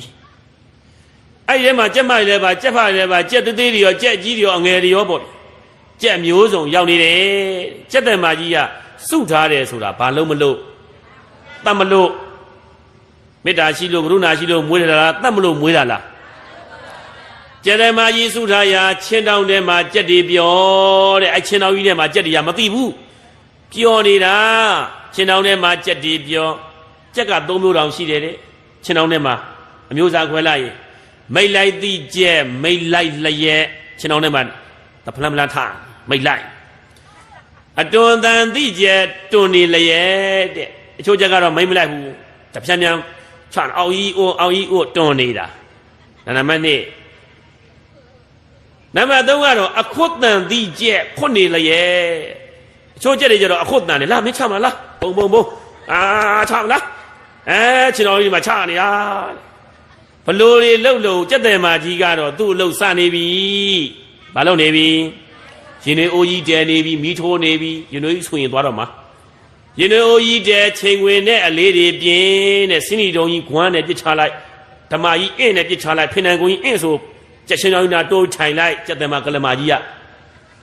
ကြက်တွေကတော့ကြက်ချင်းတော်လေးကနေကြည်ဘာလဲဒီလိုလောက်ဘာလို့မှလဲဘာကြက်မြင်ကြက်သိကြက်ပြောက်ပျောက်ပြီးတော့နေကြတယ်အခုလည်းပဲတို့မြန်မာပြည်ကဗုဒ္ဓဘာသာတရားကြောက်လဲကြောက်ကြတယ်တုံးလဲတုံးကြတယ်မိစ္ဆာဒိဋ္ဌိသလားလောက်လေးရှိတာတွေကကြက်တယ်မာကြီးကလုပ်ငန်းစနေပြီသဘောပေါက်လားအဲ့ဒါတို့ကဗုဒ္ဓဘာသာတရားချင်းတော်ထဲမှာပြောလို့ဖလန်ဖလန်ထားတဲ့ဟာထားတွန်တဲ့ဟာတွေကတွန်သူ့ဟာလည်းသူတန်နေရလေချို့ကလည်းကိုယ်ချင်းချင်းရံပြရမှာမဟုတ်ဘူးကိုယ်ချင်းချင်းလက်ဝဲထူရမှာမဟုတ်ဘူးဟုတ်လားကြက်တွေခုတ်တယ်လို့ခွမ်းမှာမဟုတ်ဘူးမိစ္ဆာယံကာမှာမကဘဲနဲ့ဟိုကိုတော့ဘာလုပ်တယ်ဒီကိုတော့ဘာလုပ်တယ်ဘာဖြစ်တယ်ညာဖြစ်တယ်ကိုဗုဒ္ဓဘာသာချင်းချင်းအခွတ်တွေတန်နေဟုတ်တယ်နော်ခွတ်တွေတန်နေတယ်ကြက်တယ်မာကြီးကရင်တွေးအိုးလဲဆူချိန်ဝင်ကြီးလည်းပြင်ပြီးအလေးတွေလည်းပြင်ပြီးစိတ်တုံးကြီးလည်းချပြီးအလုံး already ဖြစ်ပြီးဆိုတော့ထိုင်လိုက်တယ်ဖင်ကြီးကိုဖိနာကုံထဲကိုခုပြီးထိုင်လိုက်ထိုင်ပြီးတော့လေဈေးဝယ်ဆောင်တာလာပြီးဈေးဝယ်ရကျမတပိတ်သာလုပ်ပေးပါကျမ90သာလာထားအင်းသဘောပေါက်လားချင်းတော်ကြီးကိုနည်းနည်းလေးလှက်လိုက်ပြီးတော့လေချင်းတော်ကြီးကပါခြင်းတဲ့ကောင်ပါဆိုတော့မှဆွဲပြီးတော့ပါတဲ့ကောင်ဆွဲထုတ်လိုက်တော့မှအဲ့ဒီမှာကြက်တွေဟာလေတဲ့ငရဲ ကြာတယ်လို့ငရဲခံရတယ်လို့ကြက်ချင်းတောင်းကြီးတစ်ခုလုံးစူညံသွားတယ်တဲ့တကောင်ပါလာပြီးလေမင်းဒါနဲ့ကိုရောရင်တို့တဲ့ပြစ်တဲ့အမွေးနှုတ်သွားရှင်းလားအဲ့ဒါဆရာတော်တစ်ပါးကစက်ထားတာကြပြာကလေးတိတ်တန်မိုးရှိတယ်အခုလဲဗုဒ္ဓဘာသာတွေကိုယ်တိုင်ပြီးကိုယ်လူမျိုးကိုယ်ဘာသာကိုယ်သာသနာကိုယ်ဖျားတွေရှိပါလျက်နဲ့ကြက်တယ်မာကြီးချင်းတောင်းတွေကကြက်တွေလိုပျော်နေကြတာခွတ်တန်တဲ့ပုဂ္ဂိုလ်တွေကခွတ်နေတာဘုန်းကြီးလည်းခွတ်လို့ခွတ်ဖာခွတ်နေရမှာလေဟောစမ်းပါစာမတက်နဲ့တက်အောင်လုပ်စမ်းပါဟုတ်တာနော်စာမတက်ရင်တက်အောင်လုပ်9နှစ်တက်အောင်လုပ်တက်တယ်ဒီတိုင်းထိုင်ပြီးသူများမကောင်းကြောင်လျှောက်ပြောနေဘာတက်ဘာမှမတက်ပါကျလန်းတို့လည်းအစကမဟောတတ်ပါအခုလည်းပဲစူးစမ်းနေရတာဒီနေ့ဒီအောင်အခုတရားပွဲပင့်ကန်လေးဒီအောင်စာရေးနေရတော့စာကြက်နေရတော့သူများလို့လှုပ်လေဟာသူတစ်ပါးကြီးပွားတိုးတဲ့အောင်မြင်တာကိုကြည့်ပြီးတော့မှကိုယ့်အချင်းချင်းကြက်ချင်းတောင်းနေရကြက်တီလို့အချင်းချင်းခွတ်နေတယ်တွန်းနေတယ်မိတ်လိုက်နေတယ်ကြက်တယ်မကြီးရန်ကလွတ်အောင်သူလက်တဲ့အလက်ကိုယုံထွက်မယ်လို့တော့မကြမ်းမှန်ရလားအခုလဲတို့ဗုဒ္ဓဘာသာတွေတဲ့အတ္တိကိန်းဆိုင်နေပါပြီတချို့ကလည်းကိုယ့်မိသားစုနဲ့ကိုငောင်းနဲ့မဆိုင်ဘူးလေကလားလည်းဗာလဲကလားလည်းလူပဲဗမာလည်းလူပဲကလားတော့လူတို့အမျိုးကိုဖျက်မဲ့လူမသိဘူးဟာကလားတော့ကလားပဲသူကပြောသေးတယ်ကလားလည်းလူပဲယုံနာနှစ်ပါးဗမာလည်းလူပဲယုံနာနှစ်ပါးပဲလာသေးတယ်ကလားလေတဲ့တန်တရားခီးတယ်ဧည့်တယ်ပဲတဲ့ဘယ်နေရာဘာသွားမှမသိဘူးဟုတ်တယ်ကလားလည်းလူပဲကလားလည်းယုံနာနှစ်ပါးပဲဒါပေမဲ့လို့ကလားကလေအဲ့ပြောတဲ့လူရဲ့နှမကိုပြောတဲ့လူရဲ့သမီးကိုမရေငယ်လုံးမဲ့ကလားဒါကိုသူတို့မသိတာတော်ပါလားကိုယ်အနဲ့ချင်းတောင်နေရကိုဆွဲခံပါတော့မှအမလေးကတော့အောက်ကြီးဦးမလေးကဲပါဦးမရတော့ဘူးပြတ်တော်ပါ့လားချို့ဗုဒ္ဓဘာသာတွေကအဲ့တိုင်းပဲငါနဲ့မဆိုင်ဘူးလေငါတို့မိသားစုချမ်းသာတာပဲငါတို့စားနိုင်တာပဲဟာတော့ကလားပဲဘာဆိုင်လဲအမျိုးမချစ်တာဘာမချစ်တာအခုလဲဗုဒ္ဓဘာသာမြန်မာနိုင်ငံကြီးဟာအဲ့ဒီလိုဖြစ်နေပြီတဲ့ကြက်တယ်မာကြီးစနေတာကိုသိပါနားလဲပါသိပြီးတော့ကောက်ရိုးမိလို့မသိနဲ့တဲ့ကိုယ့်အမျိုးတွေကိုကာကွယ်ပါစောင့်ရှောက်ပါဒီလိုဆိုမကောင်းဘူးလားကာကွယ်လီကိုယ့်မျိုးကိုချစ်ဒါကြောင့်ဆရာတော်ကကျောင်းသူကျောင်းသားလူငယ်များမြို့ချစ်စိတ်ဓာတ်ဆင်မွေးဖွားမြမပြည်သည်တို့ပြည်မြမစာသည်တို့စာမြမစကားသည်တို့စကားဒီသုံးကျောင်းကတော့ခိုးချထားတာကိုယ်ပိုင်စာမဟုတ်ဘူးမြမပြည်သည်တို့ပြည်မြမစာသည်တို့စာမြမစကားသည်တို့စကားဂေါရမဘုရားသည်တို့ဖယားတို့မှာဖယားလည်းရှိတယ်မရှိဘူးလားလူမျိုးကိုချစ်ဘာသာချစ်တိုင်းပြည်ကိုလည်းချစ်တို့မှာလူမျိုးလည်းရှိပြီးသားဘာသာလည်းတိုင်းပြည်လည်းဟာကိုလူမျိုးကိုဘာသာကိုတိုင်းပြည်ကိုသာသနာကြီးနဲ့ရှိပါမလဲဒီမုတ်စိတ်တွေကိုဘာကြောက်ရမှာလဲဘာလို့မရင်ငယ်လုံးရမှာလဲဒီလူကျလန်းတို့အမုန်းခံဟောရင်ကိုဗုဒ္ဓဘာသာလည်းမကြိုက်ဘူးတချို့ကလည်းကြောက်တာဆရာတော်လျှော့ဟောပါဆိုလျှော့မဟောနိုင်ဘူးဗျာလျှော့ဟောမှဒီလိုကြောက်ဘုန်းကြီးလူထမ်းမှာပေါ့လျှော့တော့မဟောနိုင်ဘူးဟောခြင်းလို့ကိုဘုန်းကြီးလုပ်နေတာလျှော့ဟောမဲ့သူကတော့ဟောမနေတော့ဘူးလူထွက်ပြီးစိုးပြီးသစဉ်နဲ့ပဲညာလိုက်တော့မယ်ဟုတ်တယ်နော်အဲ့ဒါကမှမြတ်သေးတယ်တော်သေးတယ်မဟောနိုင်ပါဘူးမဟုတ်ဘူးလေကိုတော့ဘာဖြစ်တယ်ညာဖြစ်တယ်အဲ့လောက်ကြီးမဟောနဲ့ဟောရမယ်မဟောလို့ကိုမရပါမဟောလို့တို့ဗုဒ္ဓဘာသာသမီးပြိုတွေပါကုန်ပြီမှန်ရလားမြမပြည်သည်တို့ဟာလူမျိုးကိုချစ်ဘာသာချစ်တိုင်းပြည်ကိုလည်းချစ်လူမျိုးကိုချစ်ဘာသာချစ်သာသနာကိုလည်းချစ်တို့လည်းတို့သာသနာနဲ့ရှိပြီးသားလေသူတို့လည်းကလားသာသနာသူကပလီဝတ်တက်တို့နဲ့မဆိုင်ပါဘူးဘာမှတို့ကမလုပ်ပါဘူးခရိယန်လည်းတို့ဘာမှမလုပ်ဘူးဟုတ်တယ်နော်အဲ့ဒါသူကိုသာသနာကိုချစ်ပေါ့လူမျိုးကိုချစ်ဘာသာချစ်သာသနာကိုလည်းချစ်လူမျိုးကိုချစ်ဘာသာချစ်ဆွေမျိုးကိုလည်းချစ်တို့မှာဆွေတွေမျိုးတွေမရှိဘူးလားကလမျိုးတွေလားဘာလူမျိုးတွေဗုဒ္ဓဘာသာမြန်မာဆွေမျိုးတွေရှိတယ်လीလူမျိုးကိုချစ်ဘာသာချစ်မိဘနှစ်ပါးကိုလည်းချစ်အမေဖေကလားလားဇက်ပြက်လားဆလုံလားဗုဒ္ဓဘာသာစစ်တည်ဟုတ်တယ်နော်အဲ့တော့လူမျိုးကိုလည်းချစ်ဘာသာကိုလည်းချစ်မိဘနှစ်ပါးကိုလည်းချစ်ဒီမိဘနှစ်ပါးကငငယ်လေးတည်းကမွေးခဲ့တာပြုစုခဲ့တာယူရခဲ့တာတုတ်တင်ခဲ့တာပညာသင်ပေးခဲ့တာကြီးတော်မှဖလန်ထားပြီးကလားရဲ့မယငယ်ဖြစ်မိဘတွေရင်ကျိုးပြီပေါ့မကျိုးဘူးလားစဉ်းစားကြည့်ပါဦးဒီမိဘမွေးခဲ့တယ်လေဒီမိဘကျွေးခဲ့တယ်လေဒီမိဘကပညာရေးသင်ပေးခဲ့တယ်ဒီမိဘကပုဗ္ဗစီယာမင်းနဲ့ပါရှေးဦးစရာပြင်လောကကြီးလမ်းနေညွှန်ပြခဲ့တယ်ကိုဖလန်းထားတဲ့အရွယ်ကြတော့မှလေမိဘကိုခြေစုံပြစ်ကန်ပြီးတော့မှ ကလားမရင်ငယ်လောက်တာကောင်းလားဘိတ်သူတို့ရေစဉ်းစားပါမှန်ရလားအဲ့တော့လူမျိုးကိုချစ်ဘာသာချစ်မိဘကိုလည်းချစ်လူမျိုးကိုချစ်ဘာသာချစ်ရည်စားကိုလည်းချစ်ကိုကြီးစားလည်းကိုချစ်ကြကိုကြီးစားကိုမချစ်ရင်ကလားနောက်ပါဝါမယ်ဟုတ်တယ်နော်ဆရာတော်ကအဲ့ဒီလူလေးတွေကလေးတွေကိုလည်းလူလေးသင်ပေးတယ်ဒါလည်းပဲတို့ဒီထဲမှာလေးကာလာသမီးတွေပါတယ်ဖလန်းဖလန်းထားတဲ့အရွယ်မှာဟိုဘက်ကိုလွန်မသွားဖို့မလိုဘူးလားလိုတယ်ဒါကြောင့်မလို့ဒုရယာနာပြိဿပေါင်းသူတော်ကောင်းတို့မိဘတွေကသားသမီးတွေကိုတကယ်ချစ်ရင်တဲ့လောက်ရမယ်အလုပ်၃ခုလေးလည်းရှိသေးတယ်လိုက်ဆိုလိုက်ယရဏ၃ပါးဥထိဋ္ဌမွေးဖွားမင်္ဂလာပြုလုပ်ပါယရဏ၃ပါးဥထိဋ္ဌရှင်ပြုနာသာမင်္ဂလာပြုလုပ်ပါယရဏ၃ပါးဥထိဋ္ဌထိမ်းမြလက်ထမင်္ဂလာပြုလုပ်ပါလုပ်ဘယ်နှခုဘယ်သူတွေလောက်ရမှာ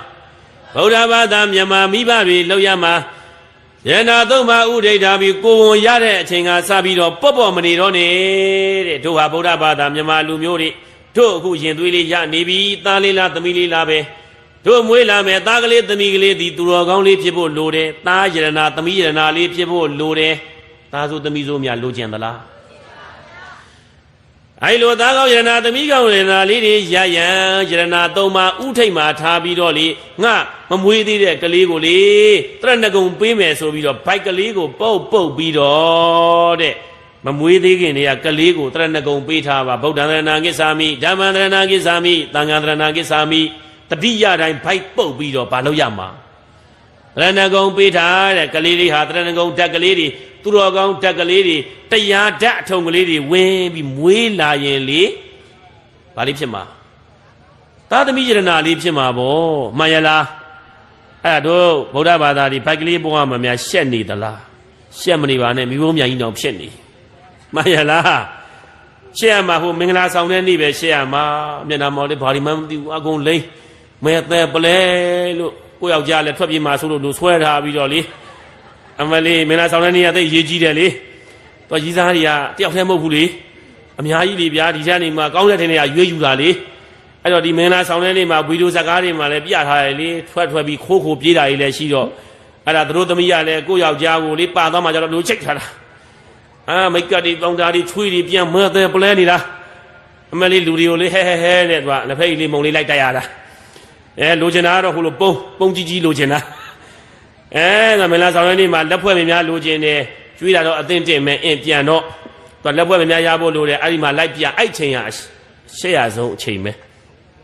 အခုပေါင်းပြီးတော့မှမီးုံမြန်ကြီးထွက်လာမှတော့ဘာမှရှက်မနေတော့နဲ့ယရဏသုံးပါးဥဒိဋ္ဌဗုဒ္ဓံတရဏကိစ္ဆာမိဓမ္မံတရဏကိစ္ဆာမိသံဃာတရဏကိစ္ဆာမိရဲ့လိုတရဏဂုံသုံးပါးပေးပြီးတော့ဘိုက်ကလေးကိုပုတ်ပြီးတော့ပေးထားတဲ့အဲ့ဒီလိုလေးလုပ်ပြီးမွေးလိုက်တဲ့စကေးုံတက်ကြမလို့ပါလို့ရလားတာကောင်းသမီးကောင်းလေးဖြစ်လာမယ်ကလေးလေးတွေ12နှစ်13နှစ်အရွယ်ရောက်ရင်လည်းဗေယရဏသုံးပါးဥဒိဋ္ဌရှင်ပြုနာသမင်္ဂလာပြုလုပ်ပေးပါအမွေကောင်းတွေပေးဘာကောင်းတွေပေးကလေးလေးတွေကိုလေကျောင်းမှာပို့ရှင်ပြုပေးနာသလူ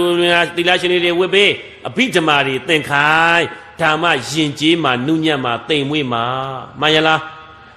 အရိစနေနေ73နှစ်ရွယ်ကနေ16 19 18 19 20ဖလန်းဖလန်းထားတဲ့အရွယ်ရောက်ရင်ပိုတတိထားတကယ်ချစ်ရင်စောင်းရှောင်းချစ်ရင်ပြစ်မထားနဲ့ရှင်ကောင်းနေအုံနေတယ်ဘာတွေအုံနေတယ်ရှင်ကောင်းဆိုတာဘသူအိုက်ကလားတွေခရိယာနေပြောတာမိစ္ဆာဒိဋ္ဌိတွေတို့စားမဲ့ထမင်းဝိုင်းကလေးပြင့်ပြီးတော့ဒီတိုင်းထားလို့ရလား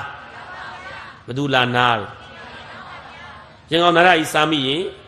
သိပြီဗောမှန်ရလားအခုလည်းပဲတို့သားတွေသမီးတွေဒီတိုင်းလေးဖလန်းဖလန်းထားတဲ့ရွယ်မှာပြစ်မထားနဲ့တဲ့ရင်ကောင်တွေကဝဲနေတာ10တန်းရရင်ဘလောက်10တန်းကျောင်းသူမရရင်ဘလောက်ဘွဲရဘလောက်ဆရာဝန်မဆိုရင်ဘလောက်ထောက်ပံ့ကြေးနဲ့ဝဲနေတာနော်ဘလို့ရဖို့လိုတယ်မွေးခိုင်းမှာကလေးမွေးခိုင်းဖို့သားပေါက်ခိုင်းမလို့ဗုဒ္ဓဘာသာမြန်မာမတွေကိုဖျက်ဆီးနေတာဆရာတော်ဥဝိဒသူနဲ့တွေ့ပုံလေးတွေပြလိုက်ဆရာတော်ဥဝိဒသူကကျလန်းဆရာတော်ကြည့်ပါဦးသူ သူ့လောက်ထားတဲ့ပုံလေးတွေကွန်ပျူတာနဲ့လောက်ထားတာဟုတ်မလားအင်တာနက်မှာတင်ထားတာပါရေးထားလဲဆိုတော့ဥဝိဒသူရဲ့ခေါင်းကြီးကိုယူဘလူးပုံစံကြီးအောက်ကဖန်ဆင်းပြီးတော့ဘလူးကြီးရဆိုစောင်းကြောင်ထိုင်နေတဲ့ပုံတန်လျက်ကြီးနဲ့အဆွဲကားကားနဲ့ဥဝိဒသူရဲ့ခေါင်းမှာဘလူးအဆွဲကားကားလောက်ထားပြီးဒီဘက်နားမှာမြန်မာမာလေးကရင်ရှားကလေးနဲ့နှုတ်ကလေးကမပေါ့တဘောအောက်ကလုံကြီးကလည်းကွဲကွဲပြဲပြဲလေးနဲ့မလုံတလုံလေးပေါ့လေကာမစိတ်ဖြစ်အောင်မြန်မာမာလေးကတပတ်ပိုင်းလေးနဲ့ရေချိုးဒီဘက်ကအဲ့ဒါတဲ့ချောမောလှပတဲ့မြန်မာမာလေးတွေကိုတဲ့မွတ်စလင်ကလားတွေကစားမှာဆိုလို့ရိုင်းလဲရိုင်းနေမပြောတော့မပြောချင်းမပါဘူးသိအောင်လို့ပြောရမှာပဲမွတ်စလင်ကလားတွေကစားမှာဆိုလို့တဲ့ဗုဒ္ဓဘာသာထဲမှာမစိုးရိမ်ဆရာတော်ဥဝီရသူဝီရသူဟာတဲ့ဘလူကြီးတပွဲမျိုးချစ်စိတ်တွေနဲ့တရားတွေဟောပြီးတော့ကလားနဲ့မရအောင်တရားတွေဟောပြီးတော့ဘလူကြီးလုပ်ပြီးတော့စောင့်နေတာတဲ့အောက်ကရေးထားတယ်နော်မစိုးရိမ်ဆရာတော်မဟုတ်ဘူးတဲ့ဒီဗမာမတွေကိုမွတ်စလင်ကလားတွေစားမှာဆိုလို့စိုးရိမ်လို့စောင့်နေတယ်တဲ့မွတ်စိုးရိမ်ဆရာတော်မရိုင်းဆိုင်ဘူးလားရိုင်းဆိုင်နေရုပ်မာတယ်ပတ်ဆက်တယ်တို့ပြည်မှာလည်းနေသေးတယ်တို့မြန်မာမတွေကိုဟလားဘာရိုင်းပြောရင်လေသူလည်းမစားရပဲနဲ့ပါသေးတယ်ဗျအတိုင်းတင်ထားတာဆရာတော်ကထုတ်ပြဟာဟုတ်တာပဲသူဆိုးတဲ့ကောင်ကြီးပဲဒီလိုဆရာတော်ကြီးလည်းအဲ့ဒီလိုပဲဆရာတော်တွေကိုအဲ့ဒီလိုကြီးလောက်ထားတာအဲ့တော့ကိုယ်တိုင်းပြည်ကိုလူမျိုးကိုဘာသာကိုရည်မြင်မှလည်းနေသေးတယ်တို့အမျိုးကိုလည်းဖျက်ဆီးတယ်အဲ့တော့သူတို့ဖျက်ဆီးတဲ့ယံကတော့လာနေပြီလို့ကိုကသိပြီးတော့ကိုသမီးတွေကိုတူမလေးတွေကိုအမျိုးတွေကိုကမဆက်ဆံအောင်မဆက်ဆံမိဖို့သူတို့နဲ့မဆက်ဆံမိဖို့ကာငွယ်ထားကြစောင့်ရှောက်ထားကြဝေဝေရှောင်းဘာကိုရှောင်းအရှင်းဆိုတာလေခွေးနဲ့နီးရင်ခွေးကြိုက်တတ်တယ်ရှောင်းကြဝေးကြပါစို့လေကြားဘူးတယ်မလားအဲ့ဒါဗုဒ္ဓဘာသာသရှင်တွေလေဟုတ်တယ်လေခွေးနဲ့နီးမှာတော့ခွေးကြိုက်မှာပေါ့ကလားနဲ့နီးရင်ကလားကြိုက်မှာပေါ့မွေးနဲ့နီးရင်မွေးကြိုက်တတ်တာပေါ့ဒါကြောင့်ရှောင်းကြရှားကြပါစို့လေရှောင်းထားရှားထားပါပြီးတော့ဗုဒ္ဓဘာသာတွေတခုမှအောင်မယ်ဒီမျက်နာတွေရှက်တတ်ကြစမ်းပါတပြီလုံးလှိမ့်မှမလို့ဟောနေတာဘိတ်တမျိုးတယ်မဟုတ်ဘူးဗုဒ္ဓဘာသာတွေဒီမျက်နာတွေရှက်တတ်ကြဈေးဝယ်တော့မယ်ဆိုရင်စိုင်းတစ်ဆိုင်ဝင်လိုက်တာနဲ့ကြီးကလားဆိုင်ဆိုမဝင်နဲ့စိတ်ပင်ရေလားဘာရေလားဟာကလားတို့အမျိုးလားတို့ပထွေးလားကိုရောက်ခမလားတို့ရန်သူတွေကလားဆိုင်ဆိုမဝင်နဲ့ခရိယာဆိုင်ဆိုမဝင်နဲ့ကိုဗုဒ္ဓဘာသာဆိုင်တွေဘလောက်ဈေးတင်နေဝဲဘလောက်မြတ်ကြီးစားစားဗုဒ္ဓဘာသာတွေကြီးပွားလာရင်ကျောင်းတွေဆောက်တယ်ဘုရားတွေတည်တယ်ဝါဆိုသင်္ကန်းလေးတော့လှူနိုင်ပါသေးတယ်ဟုတ်တယ်နော်ကလားတွေကြီးပွားရင်ဘုန်းကြီးကျောင်းဘယ်နှပြားရောက်ဘယ်ထဲရောက်သွားပလီထဲပဲရောက်ပြီးတော့အစိတ်တွေဘုံတွေလှုပ်တော့မယ်တို့ကိုချဖို့ပြင်တော့မယ်အဲ့တော့လေဒီမျက်နာကြီးနဲ့မရှက်ဘဲနဲ့တို့ကဈေးသွားဝဲဟဲကလားများနော်အဲ့လိုသွားပြီးဝဲဟိုကလည်းပဲဈေးလျှော့ပေးတယ်လျှော့ပေးမြန်မာလူမျိုးများရဲ့အကျင့်ဆိုးတယ်အင်မတန်ဆိုးတယ်ဈေးချိုတယ်ဆိုရင်ကောင်းတယ်မှတ်ပြီးအကုန်ဝယ်တာကိုကဘာကြီးဝယ်ထားတယ်ကိုကမသိဘူးမှန်ရဲ့လား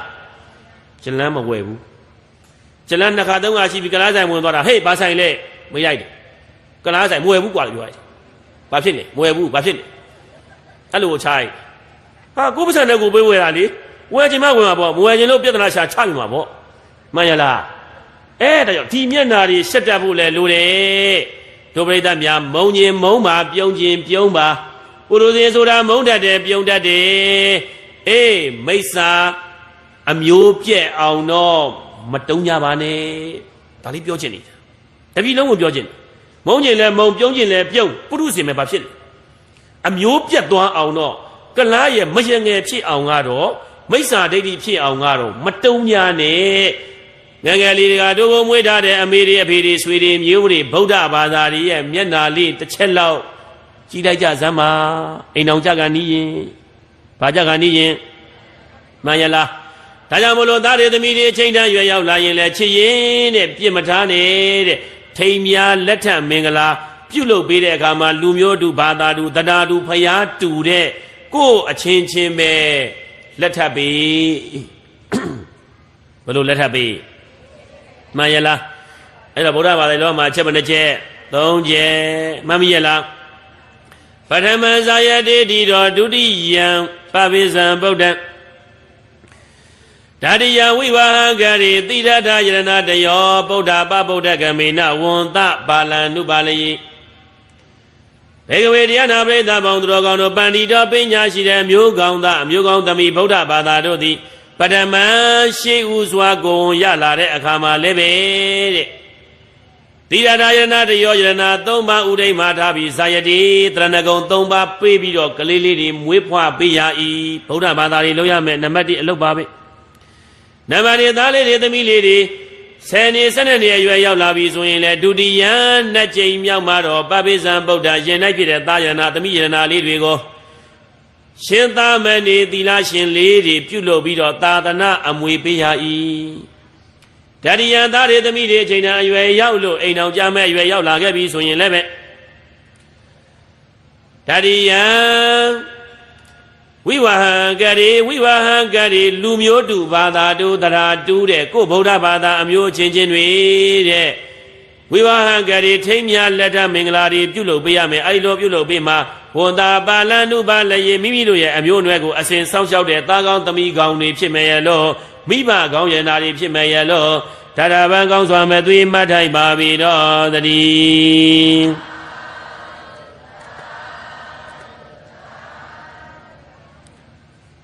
ဗုဒ္ဓဘာသာရင်အဲ့ဒီတိုင်းသာလုံနေမယ်ဆိုရင်အဲ့ဒီတိုင်းသာကျင့်သုံးမယ်ဆိုရင်ကိုယ့်အမျိုးဘာသာသာသနာကြီးပျောက်ကွယ်သွားပါမလားမပြောင်းနိုင်ပါဘူးနေလို့လားလို့ထုံးလင်းတောက်ပါလာမှာပါဒါကြောင့်မို့လို့တဲ့မြတ်စွာဘုရားကသားတွေသမီးတွေကိုမိဘတွေကတကယ်ချင်းရင်တစ်အပယ်လေးပုံကစောင့်ရှောက်ပေးလိုက်ပါနှစ်အမျိုးပြည့်မဲ့ဘေးကနေလဲကာကွယ်စောင့်ရှောက်သောအပြင်လူမျိုးတူဘာသာတူတရားတူတဲ့ကိုယ့်အချင်းချင်းတွေပေးစားရတယ်ဒါကလည်းတကယ်ချစ်တာမှန်ရလားတို့ဝိတ္တန်တရားမင်းကြီးကြည့်လိုက်သားတော်သမီးတော်တွေမလူဘူးလားဘသူ့ကိုလူတာလဲစုစကားဘုံသားကြီးကိုသားတွေသမီးတော်တွေစုစကားဘုံသားကြီးကိုလူတဲ့အခါမှာသားတွေသမီးတွေကိုလေစုံနဲ့ဆုံးမလိုက်တယ်ငါသားတို့ငါသမီးတို့မင်းတို့ဟာလေတဲ့ရှင်ဘုရင်ရဲ့သားတော်တွေသမီးတော်တွေအမျိုးကမှန်တယ်ဘာမှန်တယ်အမျိုးကမှန်တယ်အမျိုးမှန်ုံနဲ့အဖိုးမတန်သေးဘူးအဖိုးတန်အောင်နေတတ်ဖို့လိုသေးတယ်ငါသားနဲ့သမီးတော်ဖာခမဲတော်ဟာလေတပိညုတညာတော်ကြီးရမှာဖြစ်မှာဓမ္မဘုရားဖြစ်မှာဓမ္မနိဗ္ဗာန်ကိုမြင်မှာနိဗ္ဗာန်ပြင်မှာများစွာသောဝိနည်းတရားတွေတန်တရားကြီးမှာလမ်းမပြီးတော့ခဏခဏအိုနာတင်နေရတာဒီဘေးကြီးကလွတ်အောင်ဖခမဲတော်ကတရားဟောပြီးကဲမှာဒါကြောင့်ဖခမဲတော်စုံကြီးငါးပါးဖြစ်ခြင်းရမှာသားတော်သမီးတော်တွေလှူရမှာပုဒ္ဒပရိစ္ဆာကဘာပရိစ္ဆာကဒါကြောင့်ငါသားနဲ့ငါသမီးကိုလေဖခမဲတော်ကမချစ်လို့လှူမှာမဟုတ်ချစ်လို့လှူမှာကလေးတွေဆုံးမတယ်ဖြောင်းပြတယ်ကလေးတွေသဘောပေါက်သွားတယ်မပေါက်ဘူးလားသားတော်နဲ့သမီးတော်တို့ဆိုတာတိုင်းပြည်ကဝိတ္တန်တရားမင်းကြီးရဲ့သားတော်သမီးတော်တွေအမျိုးမှန်တွေအဖို့တန်ဖို့လိုသေးတယ်ဖာကမိတော်ဆုံးမလိုက်မယ်အမွေကောင်းလေးတွေပေးလိုက်မယ်စောင့်ရှောက်လိုက်မယ်အမျိုးပြက်မဲ့ဘေးကနေကာကွယ်စောင့်ရှောက်လိုက်မယ်ဆိုပြီးမှားတယ်ငါသားတဲ့မင်းဟာရှင်မင်းရဲ့သားတော်သုစကားပုံသားကြီးကိုဖာကမဲတော်ကကျွန်အပြစ်လူဒန်းလိုက်တော့လေငါသားသည်တစ်သက်လုံးကျွန်ဖြစ်မှာမဟုတ်ဘူးအမျိုးမှန်ညိုမနေဘူးဗရမများမှန်ရင်ဘာဖြစ်တယ်ညိုမနေဘူးဆိုတဲ့သဘောပဲငါသားတော်သည်တစ်သက်လုံးကြုံဖြစ်နေရမှာမဟုတ်ဘူးတဲ့ပုံသားကြီးလည်းခေါ်သားလည်းခေါ်ပြီးပုံသားကြီးတဲ့ငါသားတော်ကိုကြုံဖြစ်ကလွန်မြောက်ခြင်းရင်တဲ့ရွှေစင်ပိတ်တာတသိန်းနဲ့ကြေးဖြတ်ပေးမယ်ရွှေစင်ပိတ်တာတသိန်းပေးနိုင်ရင်တဲ့ငါသားတော်ကိုကြုံဖြစ်ကလွန်မြောက်စေငါသားကလည်းယောက်ျားတို့ဇွဲလုံးလာမလျှော့ဘဲနဲ့ကြုံဖြစ်ကလွန်မြောက်ခြင်းရွှေစင်ပိတ်တာတသိန်းကိုအားကိုပြီးမှန်မှန်ကန်ကန်ရအောင်ရှာပြီးရွေးပေါ်ကဲကလေးကိုလည်းသင်မပေးလိုက်ဘူးလားသားဆိုအဲ့လောက်ပဲသမီးကြတော့သမီးတော်ရှေ့လာခဲ့သမီးလေးကလည်းငယ်ငယ်လေးငိုဖခင်မဲတော်ရဲ့မလူပါနဲ့ပုံသားကြီးကြည်ရတာကရုပ်ကြီးရကိုကြမ်းလိုက်တာစလုံးထဲကိုဆိုးတယ်ဖခင်မဲတော်သူတော်ကောင်းစိတ်ရှိမဲ့ပုံမရှိဘူးရုပ်မာမဲ့ပုံကြီးပဲကလေးနှစ်ယောက်လုံးကကြောက်နေတာသမီးတော်တဲ့သမီးတော်ကလည်းပဲအမျိုးမှန်တယ်အဖို့တန်ဖို့လိုတယ်သမီးတော်ဟာလေရှင်ဘုရင်ရဲ့ဝိတ္တန်တရားမင်းကြီးရဲ့သမီးတော်လေးငယ်ငယ်ကလေးနောက်အသက်15နှစ်16နှစ်နောက်ထပ်နေ15နှစ်လောက်ကြော်တဲ့အခါဆိုရင်ငါသမီးတော်ဟာ16 17 19တကယ်မင်းသမီးကလေးချောချောလှလှကလေးဖြစ်မှာတဲ့အဲ့ဒီအချိန်ရောက်ရင်ငါသမီးတော်ဟာလေမိန်းကလေးဆိုတော့ပို့ပြီးကိုယ့်ကိုတန်ဖိုးထားရမယ်မြန်လို့ရမယ်ကိုယ့်ကိုစောင့်ရှောက်ရမယ်ကာကွယ်ရမယ် အမျိုးပြတ်မဲ့ဘေးတွေဆိုတာရှိတယ်သမီးတော်အခုတော့သမီးကငယ်ငယ်လေးဘာမှမသိသေးဒါကြောင့်မို့လို့တဲ့ငါသမီးတော်ဒီမင်းကလေးဖြစ်တဲ့အတွက်ကြောင့်ကိုအိမ်တရေသိက္ခာတွေထိမ့်ပါအမျိုးကိုလည်းစောင်းကြောက်ပါအဆက်ကြောက်ကိုလည်းလုံအောင်ထိမ့်ပါစီကံကိုထိမ့်အဆက်ကြောက်ထိမ့်ကိုနှုတ်စိတ်ကိုထိမ့်အကုန်ထိမ့်သိမ့်ခံလိုက်တယ်အဆက်ကြောက်ကိုလည်းထိမ့်ရတယ်ဘရင်သမီးတော်ဟာလीတာမန်မင်းကလေးတွေနဲ့မတူဘူးတူရဲ့လားတာမန်မင်းကလေးတယောက်ပြက်သွားတာဟာလीတော်သေးတယ်ရှင်ဘရင်ရဲ့သမီးတော်လေးတယောက်ပြက်သွားရင်တော်ကြီးကိုဆိုးသွားတယ်မဆိုးဘူးလားဘာလို့တိုင်းပြည်ရဲ့ရှင်ဘရင်ရဲ့သမီးတော်ဖြစ်ပါလေနဲ့ကဲကလားမယားဖြစ်စဉ်းစားကြည့်ချိုးပြီပေါ့ဒါကြောင့်မလို့သမီးတော်သည်အဆက်ကြောက်တွေကိုထိရမယ်အမျိုးမှန်အဖို့တောင်နေရမယ်ဖာကမဲတော်ကသမီးတော်ကိုကြေးဖြတ်ပေးလိုက်မယ်ဆိုပြီးတော့ပုံသားကြီးတဲ့ငါရဲ့သမီးတော်ကိုကျွန်းအပြည့်လူရန်လိုက်တယ်တဲ့အချိန်တန်းအရွယ်ရောက်လို့သမီးတော်အပြိုရွယ်ရောက်တဲ့အခါမှာငါသမီးတော်ကိုအမျိုးဖြစ်မဲ့ပုံကိုယ်တွေကလာလိုက်မယ်တဲ့အကြရင်အမျိုးဖြစ်မဲ့ဘေးရကာကွယ်စောင့်ရှောက်နိုင်ရန်ဆိုပြီးတော့ငါတကားတဲ့အမိန့်ချလိုက်မယ်ငါသမီးတော်ကိုလေစင်တရားမြင်တရားနွာလာဥဒ္ဒဘာတရားကျွန်းယောက်ျားတရားကျွန်းမိန်းမတရားရွှေစင်ပိတ်တာကတပိတ်ဤ6မျိုးသောအရာဝတ္ထုတွေနဲ့လာပြီးတော့တောင်းရရင်ထည့်လိုက်အဲ့ဒီ6မျိုးနဲ့မှလာမတောင်းနိုင်ရင်ငါသမီးတော်ကိုမင်းစောင့်ရှောက်ရမှာမရှင်းဘူးလားသမီးတော်ကလည်းလေမလိုက်နဲ့ဘသူနဲ့မှလိုက်စားမလို့ဘူးမှန်ရလားဆိုပြီးတော့အဲ့ဒီလိုဝိသန္တရာမင်းကြီးကသမီးတော်ကိုမျိုးပြဲမဲ့ဘေးတွေကစောင့်ရှောက်တော့အားဖြင့်လေစင်တရားမြင်းတရားနွားလာသဘာတရားကျွန်းအောင်ကြကျွန်းမိမတရားရွှေစင်ပိတ်တာတသိန်းတန်ဖိုးဖြတ်ပေးလိုက်တာအဲ့တန်ဖိုးသည်တာမန်ကလေးကချေကောင်းဒီမပေးနိုင်ဘူးပေးနိုင်ရဲ့လားသားတော်လိုရွှေစင်ပိတ်တာတသိန်းလိုများတန်ဖိုးဖြတ်လိုက်ရင်လေဟိုဆင်ရနာမြင်းနာတွေမပါခဲ့ဘူးဆိုရင်ကိုကွန်းရတဲ့ကောင်တွေဓာန်ပေါက်တဲ့ကောင်တွေကတယောက်တစ်ချက်သားစီစုပြီးတော့ဝိတ္တရာမင်းကြီးရဲ့သမီးတော်ကိုကျွန်ဖြစ်ကနေရအောင်ထုတ်ပြီးတော့လေအတ္တိမှာမရင်ငယ်လုတ်ပြမျိုးဖြတ်ပြမိစ္ဆာမျိုးတွေဖြစ်ကုန်မှာဘယင်မျိုးကခွေးမျိုးဖြစ်တော့မှာပေါ့အတ္တာတိလို့ဝိတ္တရာမင်းကြီးကကြေးဖြတ်ပေးလိုက်တာစင်တရားမြင်းတရားနွားလောက်တပတ်တရားကျွန်းယောက်ျားတရားကျွန်းမိန်းမတရားဆိုတာကအိုက်ကောင်ဒီမှာမရှိစင်ယရနာဆိုတာရှင်ဘယင်မင်းကြီးမင်းသားတွေမှာမရှိတာမှန်ရလားဒါကြောင့်မင်းကြီးမင်းသားတွေရှင်ဘရင်တွေကမှဟိုဘက်တိုင်းပြည်ဒီဘက်တိုင်းပြည်ကဝိတ္တရာမင်းရဲ့သမီးတော်ကိုယူရင်လည်းဆိုရင်ဓာရီနဲ့လာတောင်းပြီးယူလို့ရအောင်အမျိုးမပြဲအောင်ကဲဒါကြောင့်ဝိတ္တရာမင်းကြီးသည်သားတော်သမီးတော်ကိုချစ်လဲချစ်ပါတယ်စုံကြီး၅ပါးတည်းကပြည့်အောင်လဲလူပါတယ်ဟောစောင့်လဲစောင့်ရှောက်တဲ့အမျိုးပြတ်မဲ့ဘေးကနေမစောင့်ရှောက်ဘူးလားဒါကြောင့်မိဘနဲ့သားသမီးလို့ဆရာတော်ခေါင်းစဉ်တည်ထားတာမိဘသည်သားသမီးအနေနဲ့အရန်ကြီးကြီးတယ်မိဘကသားသမီးပေါ်မှာအရေးကောင်းလေးတွေပေးနိုင်မှာသားသမီးကလည်းမိဘကိုပြန်ပြီးအရေးကောင်းလေးတွေပေးနိုင်မှာမှန်ရလားမိဘကအခရာမကြဘူးလားကြားတယ်အတ္တိလို့ပြောပြီးတော့မှလှူလိုက်တာအဲ့ဒါမျိုးပြန်မဲ့ဘရကာကွယ်ဆောင်ရောက်တာပြီးတော့တဲ့မိဘတွေကသားသမီးကိုတကယ်ချစ်ရင်နံပါတ်3တဲ့ဆုံးမစကားပြောကြပေးပါကုသိုလ်အကုသိုလ်ဓမ္မအဓမ္မရှင်းပြီးတော့ဆုံးမလိုက်အယူမှန်အောင်လုပ်ခိုင်းလိုက်ဘာမှန်အောင်အယူမှန်မှအဖို့ဓမ္မလေးအဲ့လိုဆုံးမပြီးတော့အမွေကောင်းတွေပေးဒါကြောင့်မိဘတွေလောက်ရမှာကအချက်ဘယ်နှချက်၄ချက်ကာကွယ်ပါစောင့်ရှောက်ပါဆုံးမပါအမွေပေးပါပြောကြည့်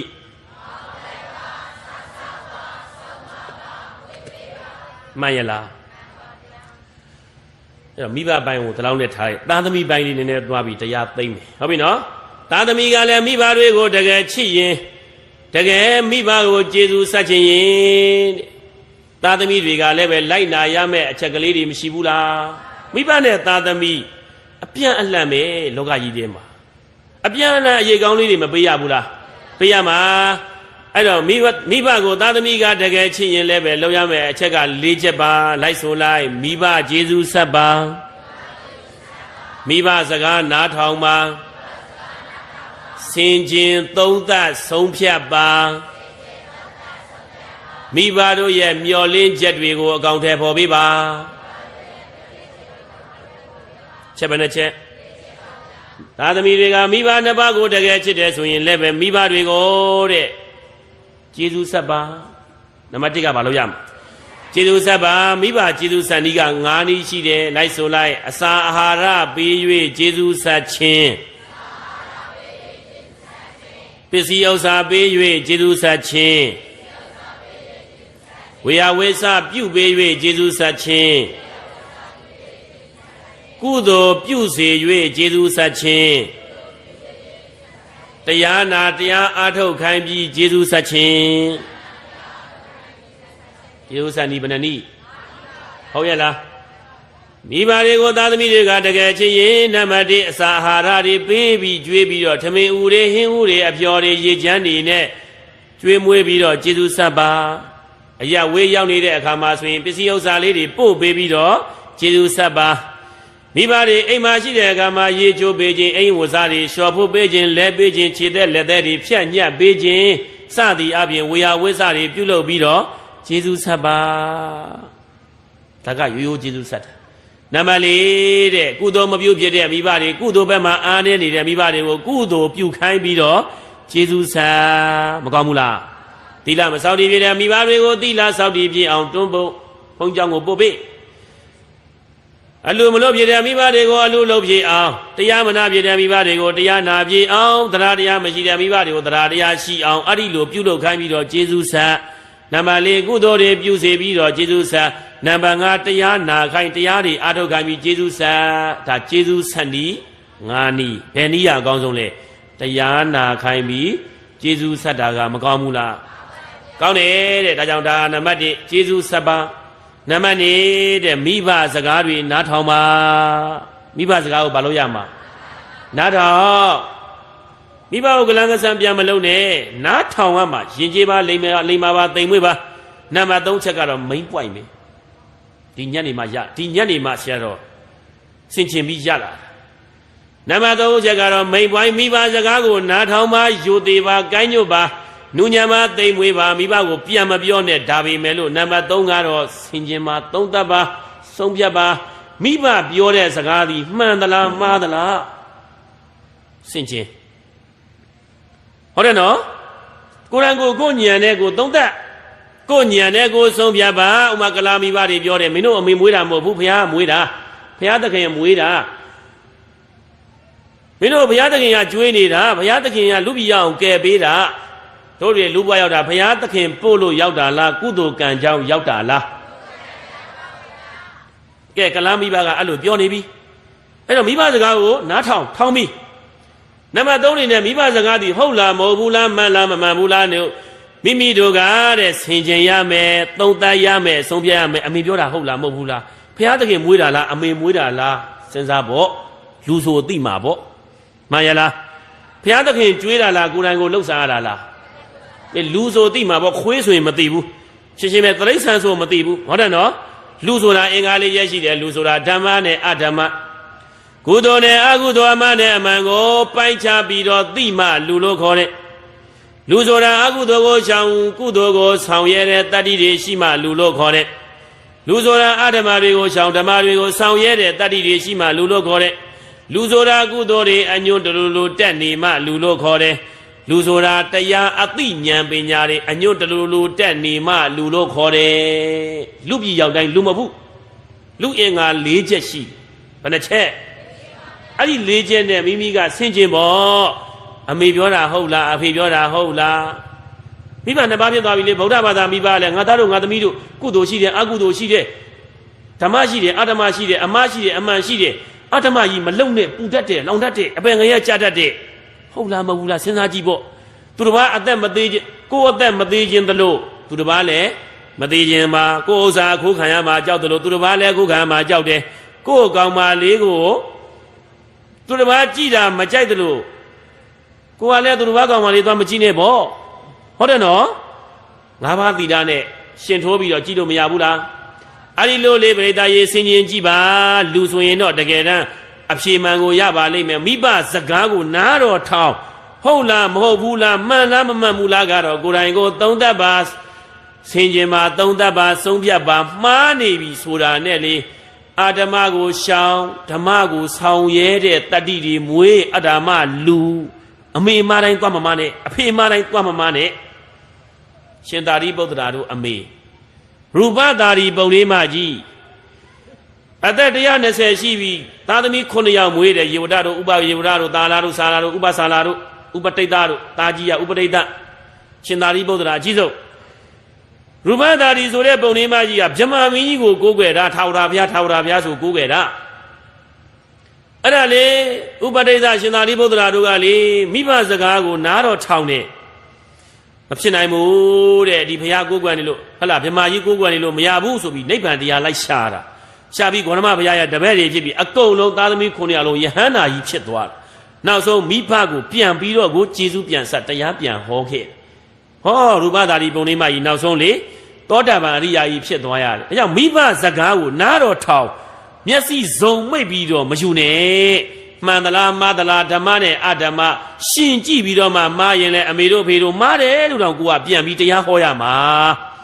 ရှင်သာရိပုတ္တရာကြီးပြန်မဟောဘူးလားအဲ့ဒါအမေမားနေတာကြီးကိုလေအမေပဲမိဘပဲတချို့ကပြောသေးတယ်နေရာ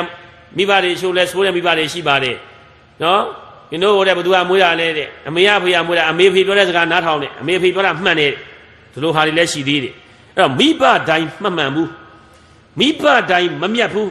မြတ်တဲ့မိဘရှိသလိုယုံနေတဲ့မိဘရှိတယ်မှန်တဲ့မိဘရှိသလိုမှားတဲ့မိဘရှိတယ်အခုမိစ္ဆာဒိဋ္ဌိမိဘတွေဆိုရင်မှားသလားမှန်သလားမြတ်သလားယုတ်သလားသူတို့သားရဲ့သမီးတွေကိုဆုံးမတတ်ရဲ့လားအမွေပေးတတ်ရဲ့လားယုံခိုင်းသလားတုံးခိုင်းသလားတုံးခိုင်းတာလေမျိုးဘာမှလုပ်စားမလို့ဘုရားသခင်ကဲမှာဘုရားကဘယ်မှာဒီမှာမသိဘူးကဲမှာဆိုတာကြီးကိုလေအကဲခံနေတာနဲ့ပဲဒီတိုင်းပဲယုံမယုံမနဲ့တုံးနေအဲ့ဒါပြောတာဒါကြောင့်မလို့မိဘစကားကိုနာတော်ထောင်မှာမျက်စိစုံမမိတ်နဲ့ဗုဒ္ဓဘာသာလည်းမမိတ်နဲ့ကျန်တဲ့ဘာသာလည်းမမိတ်နဲ့မိဘဆုံးမတာဟုတ်သလားမဟုတ်ဘူးလားဓမ္မအာဓမ္မရှင်းကြည့်ပြီးတော့မှမိမိရဲ့ကိုယ်ပိုင်ဉာဏ်နဲ့ဆင်ခြင်ပါသုံးသပ်ပါဆုံးဖြတ်ပါမှားရင်နောက်ဆုတ်ပါထမ်းမလုပ်ပါနဲ့မှန်ရင်ရှေ့တိုးပါဘသူမှမကြည့်နဲ့မျက်နာမညိုးနဲ့လာတော့ကလည်းတယောက်တည်းလူဘလာတော့ကဘာသာကြီးများပါခဲ့လားအဲကလားဘာသာဆိုတာနဖူးမှရေးပြီးပါလာလားဗုဒ္ဓဘာသာနဖူးမှရေးပြီးပါလာလားလာတော့ကလည်းတယောက်တည်းပြန်ကားကြတော့လည်းတယောက်တည်းတန်တရာခရီးတယ်ဒီပါဘသူမှမကြည့်ပါနဲ့အမားနဲ့အမှန်ကိုပဲကြည့်မှားရင်ထားခဲ့လိုက်အမေမှားတယ်ဖေမှားတယ်အမေတို့ဖေတို့မားနေတဲ့ပြင်းကျွန်တော်လည်းပြင်မယ်အမှန်ဘက်ကိုဥတီသွားအတ္တမသူတော်ကောင်းအတ္တမပါအခုလည်းပဲနံပါတ်1မိဘတွေကိုကျေစုဆက်ပါနံပါတ်2မိဘစကားကိုနားထောင်မှမျက်လုံးတော့စုံမမိတ်ပါနဲ့သုံးသပ်ပါဆင်ခြင်ပါသုံးသပ်ပါဆုံးဖြတ်ပါတဲ့နံပါတ်4ကတော့ပိုကောင်းပါလေမိဘတွေရဲ့မျောလင်းချက်ကလေးတွေကိုမဖြတ်စည်းပါနဲ့ဗါတယ်လေမိဘတွေကမွေးကလေးကသားသမီးတွေမှာမျောလင်းချက်လေးတွေမရှိဘူးလားရှိတာပေါ့တဲ့မျောလင်းချက်5မျိုးတောင်ရှိတဲ့ငါတို့တွေအသက်ကြီးရင်းတဲ့ခံမှာဒီသားတွေသမီးတွေကတို့ပဲပြန်လှုပ်ကြွေးကြမှာလို့မျောလင်းတယ်တို့ရကိစ္စကြီးငယ်တွေကိုလည်းဒီသားသမီးတွေကဆောင်ရွက်ကူညီပေးလိမ့်မယ်လို့မျောလင်းတယ်တို့အမျိုးနွယ်ကြီးကိုလည်းမပြတ်အောင်စောင့်ရှောက်လိမ့်မယ်လို့မျောလင်းတယ်မှန်ရလားစသည်အပြင်ပေါ်လီနောက်ဆုံးမျောလင်းချက်လေးရတော့ပရိသတ်ကြီးငါတို့တွေသေသွားလို့အပေကျသွားရင်တော့မပူပါဘာလို့ပူရမှာလဲငါတို့မွေးထားတဲ့သားတွေသမီးတွေကဗုဒ္ဓဘာသာတွေအယူမှန်တွေကံရဲ့အကျိုးကိုသိတာပဲတို့လေအယူမှားပြီးပြိတ္တာဘွားရောက်သွားရင်တော့မပူဘူးဘာကြောင့်လဲဆိုရင်တို့မွေးထားတဲ့သားတွေသမီးတွေကလေတို့ပြိတ္တာဘုံဘွားရောက်သွားရင်လေဟောတန်ဃာတော်တွေပြည့်ပြီးတော့ဆွမ်းနေလူပြီးတော့ကုသိုလ်တွေပြုပြီးတော့ကုသိုလ်ရဲ့အဖို့ဘာကကိုအမေတို့အဖေတို့နာမည်လေးတွေတကြောကြောအောခေါ်ပြီးတော့အမြတ်တန်းတွေပေးဝေမှာပေါ့အဲဒီလိုအမြတ်တန်းပေးဝေတော့မှလေဩငါတို့သားတွေသမီးတွေကတို့တကယ်ချစ်တာပဲလို့သိပြီးတော့မျက်ရည်တွေကျပြီးတော့ပြုံးပြုံးကြီးနဲ့တာဓုတွေခေါ်လိုက်မှာပေါ့လို့မိဘတွေနောက်ဆုံးအနေနဲ့တာဓုခေါ်ခြင်းတဲ့သဘောလေးနဲ့မျောလင့်နေမျောလင့်မူလားမိဘတွေဟာဒီလိုမျောလင့်တာမိမိကတော့ကလားမရဖြစ်သွားပြီမိစ္ဆာဒိဋ္ဌိအယူမှားသွားပြီဆိုရင်မိဘမျောလင့်ချက်ရှိသေးလားတဲ့ရေသွန်းမွေးရကြိုမနှက်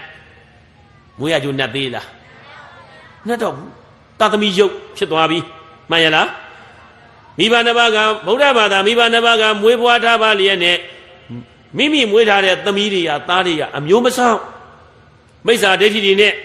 ဖြစ်ချင်းရာဖြစ်ပြီးတော့အမျိုးတွေပြဲမိဘတွေကပြိတ္တာဘုံဘွားကြီးရောက်တိရစ္ဆာန်ဘုံဘွားကြီးရောက်သားသမီးရဲ့ကုသိုလ်လေးတွေပြုပြီးတော့အမြဆိုတာလေးကိုမျောနေဟိုဘက်ကသမီးတို့ဟိုဘက်ကသမီးရတော့ကလားမရဖြစ်ခရိယံမရဖြစ်မယငယ်ဖြစ်မိဘတွေတတိယတို့ကုသိုလ်လေးလုပ်ချင်လေအကိုကလားရဲ့အမောင်ကလားရဲ့ ကိုမုတ်ဆိတ်ရဲ့ကိုကွန်းရတဲ့ရဲ့ကိုဓမ္မောက်တဲ့ရဲ့ကျမအမေအတွက်အဖေအတွက်အမေဖေကလည်းအိမ်မက်တွေပေးနေတယ်ပြိတ္တာမာကြီးဖြစ်နေတယ်လို့ပြောတယ်အမေအဖေကလည်းပြိတ္တာကြီးဖြစ်နေတယ်လို့အိမ်မက်တွေပေးတယ်ကျမဖုံးလေး၅ပါးပေးပြီးတော့ဆွမ်းလေးကပ်ပြီးတော့အမြတ်တမ်းလေးပေးဝေခြင်းနဲ့လာထဗျမ်းရှင်းလားကလားခွင့်ပြုမလားနရင်အုပ်မလားပါဖို့ဘဲပြားညာပြန်လေးပိတ်ရိုက်မှာမိဘမျောလင်းချက်တွေလည်းပြက်မိမိကလည်းပဲအမျိုးပြက်ကုသိုလ်လည်းပြုဝဲမရှိကိုယ်ကိုယ်တိုင်လည်းအယူမှာအပယ်လားနေတဲ့မိဘတွေကိုလည်းမကယ်နိုင်ဒီလိုသမီးမျိုးမွေးရတာဗါတယ်လေရတာနာမပြောဘူးလား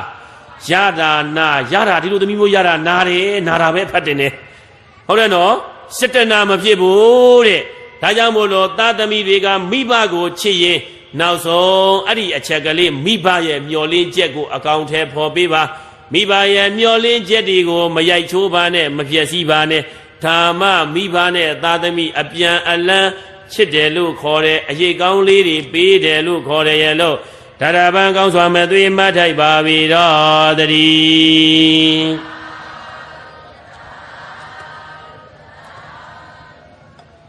ဒီနေ့ဟောတဲ့တရားကောင်းတွေကပါတယ်လေမိဘနဲ့သားသမီးကြံသေးတယ်တော်ပြီဒီလောက်နဲ့ပဲဖြတ်ချတော့မယ်နော်တဏှာကြီးခွဲတော့ကြော်သွားပြီဒီလောက်ဆိုရင်မိဘနဲ့သားသမီးဘာတွေလုပ်ရမယ်တော့သိမသွားဘူးလားသိသွားပြီအလုံးမဲ့လို့တွေကိုစီချီ၍တရားဒေသနာတော်ဏီကုံဆုံးသက်ရပါစို့ဒေတိတံလောကနာထေနမိဘနဲ့သားသမီးဓမ္မဒေသနံတကေဇံယေဝသုတ္တဝနာသာတို့သာတို့ဒီပါတထဘုံတော်ဓမ္မကြီးခင်စိတ်ကောင်းဝင်၍တရားနာလာကြတယ်တရားနာပရိသတ်ပေါင်းအိုသူတော်ကောင်းတို့ဓမ္မေဓမ္မလူလာကြတယ်သင်တရားနာပရိသတ်ပေါင်းသူတော်ကောင်းတို့သည်လောကနာထေနလူသုံးပါးတို့ရဲ့အာထာမိတွေကိုယ်ွယ်ရာအစစ်ဖြစ်တော်မူတဲ့မြတ်စွာဘုရားသည်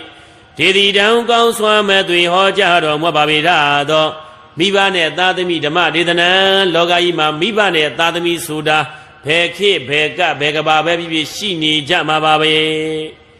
အပြန်အလှန်ချစ်တတ်ဖို့လိုတယ်အပြန်အလှန်အရေးကောင်းလေးတွေပေးပြီးတော့နေသွားတတ်ဖို့လိုတယ်လို့ရည်ရွယ်ပြီးတော့ဟောကြားလိုက်တဲ့ဤတရားဒေသနာတော်မြတ်ကို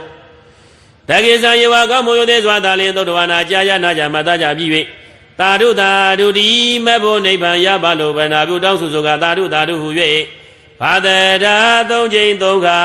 နှုံမြဲဟာ၍ဆိုလိုက်ကြကုန်ရာတည်း